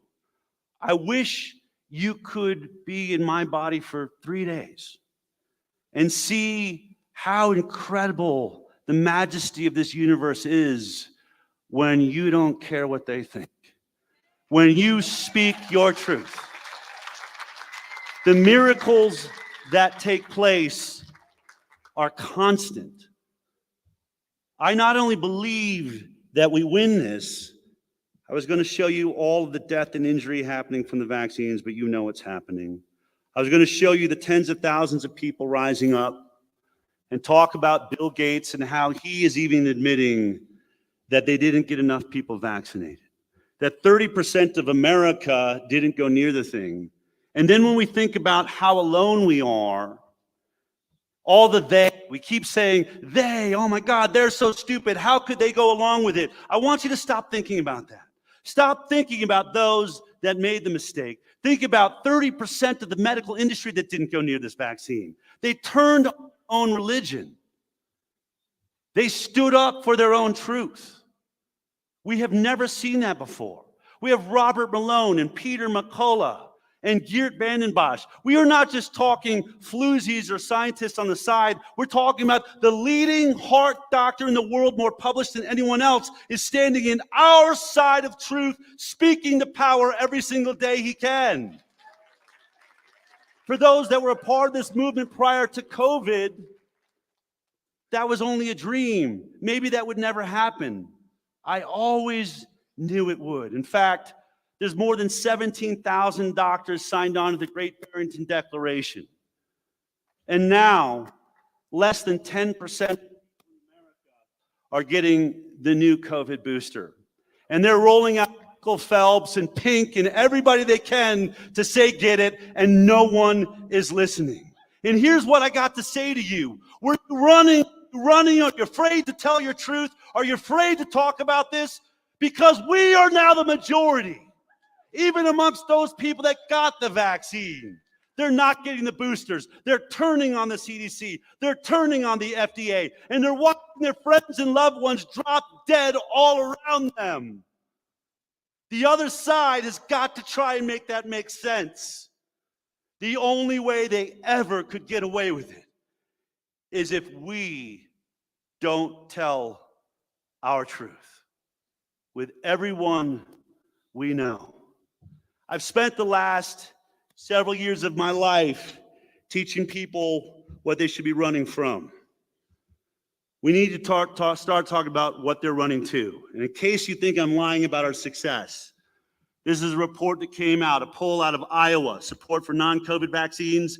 Just 34% of Iowa adults now say all children should be required to receive standard shots. Only 34%. 66% now no longer believe in mandated vaccines. That's massive. Look at this article. This is awesome. The New York Times, the anti-vaccine movement's new frontier. Hold on. Eric Ball has been accompanied by Eric Ball, another pediatrician in Orange County, is vice chairman of the local American Academy of Pediatrics chapter. He told me that when California passed SB 276 in 2019, which tightened the oversight of exemptions, he and his colleagues felt emboldened to push for similar legislation in other states to take away people's rights all across the country. And now he says today, just 3 years later, these same doctors are embattled. We're completely on the defensive, he said. Now we just want to hold on to what we have. We've got them on the run. Tony Fauci this week was having to defend all the myocarditis, saying it's rare. He's lying to the world, but we're making him have to lie. This is our moment. When they decided they were going to warp speed a vaccine into this country, I said to my team, we'd already been at it several years. I said, this is God right now. This is going to be horrific. It's going to be catastrophic. But we know how they make vaccines. We know they can't do a proper safety trial. And we know they're about to show the whole world how this ugly, disgusting sausage is made, and there is going to be carnage like we've never seen. But because of that, it will be so easy to wake up the people that could wake up. That's not just you. You know who we're supposed to be talking to. Don't waste your time on our friends and family that are already bent around their feet and can't listen. Grab all of the disenfranchised people that are starting to finally ask questions. Talk about the dangers. Yes, it's real. People are really dying. Then talk about why we're here. Who we are. Can I have the slides so I finish this up? We were born now for a reason. I don't know if you believe in reincarnation or not. I kind of think something tells me I've been here before. And I wanted to be here now. Stop whining. Stop complaining about it. Do you realize how spectacular this is? We are literally reaching the climactic moment of evil and good that has been fought for centuries. They want to own and control everybody. And we will get to see in our lifetime, I'm guessing probably within the next 4 or 5 years, whether we were able to stand in our Christ experience, in our creation experience, and make the world everything it could be or have it taken away. That's on us. We shouldn't worry about that. Can you imagine? What does that mean? What does that mean about your being? What does it mean about this incarnation? Why are you here? Why did you pick now? Because you were needed right now. The greatest moment in human history. This is the challenge of all times, to stand for the sovereignty of our power, our liberty, and our freedom given to us by God. The Neanderthals of medicine that have all the money and all the television sets thought they could win this because they owned everything. All they are a dying race of people grasping to relevance that is now just getting people killed all around them. Slide, please. We have got to start building the future of medicine, the future of energy. Our children are going to be living in paradise if we win.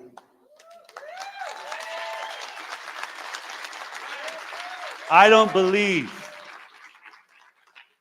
God created us in the image and likeness of himself. I don't believe that we're as connected as we are. I don't believe the people can fill a room like this in the middle of nowhere. I don't believe that doesn't happen for no reason. There's a reason. We are the reason. We are the hope. We are the light. Let's capitalize on how obvious that is becoming to the world and change it. Thank you.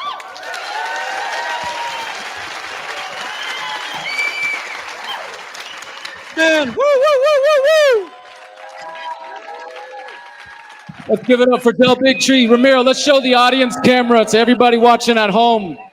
Look what we got: Texas, we got Mexico. Thank you so much, Del. Thank you, everybody, for being here. All right. Wow, what a crowd. What a crowd. We are co-creating a better world. You guys feel that? You feel it? It's for the coming generations. We're doing all this work. Everything we're doing now is for all those coming after us. They are depending on us. Do not forget that. They need us to step up, to take the solutions we hear today and to apply them and live them in your lives, guys. Thank you so much for being here with us. I think we're out of here for today, John, huh? I think we're about done. We'll see. Everybody, make sure you guys come back 10 a.m. The guys that are watching on the online stream, we're going to take a lunch break. There We're going to take a lunch break, and then we'll be back at 2. That's tomorrow, of course, right? 10 a.m. and then 2 o'clock. We're so excited. We're so grateful to have each and every one of you. Let's do this. All right, guys. Thank you so much. We're going to say goodbye to the stream and then talk to everybody in person. Thank you for being here, stream. We'll see you tomorrow. Bye, world.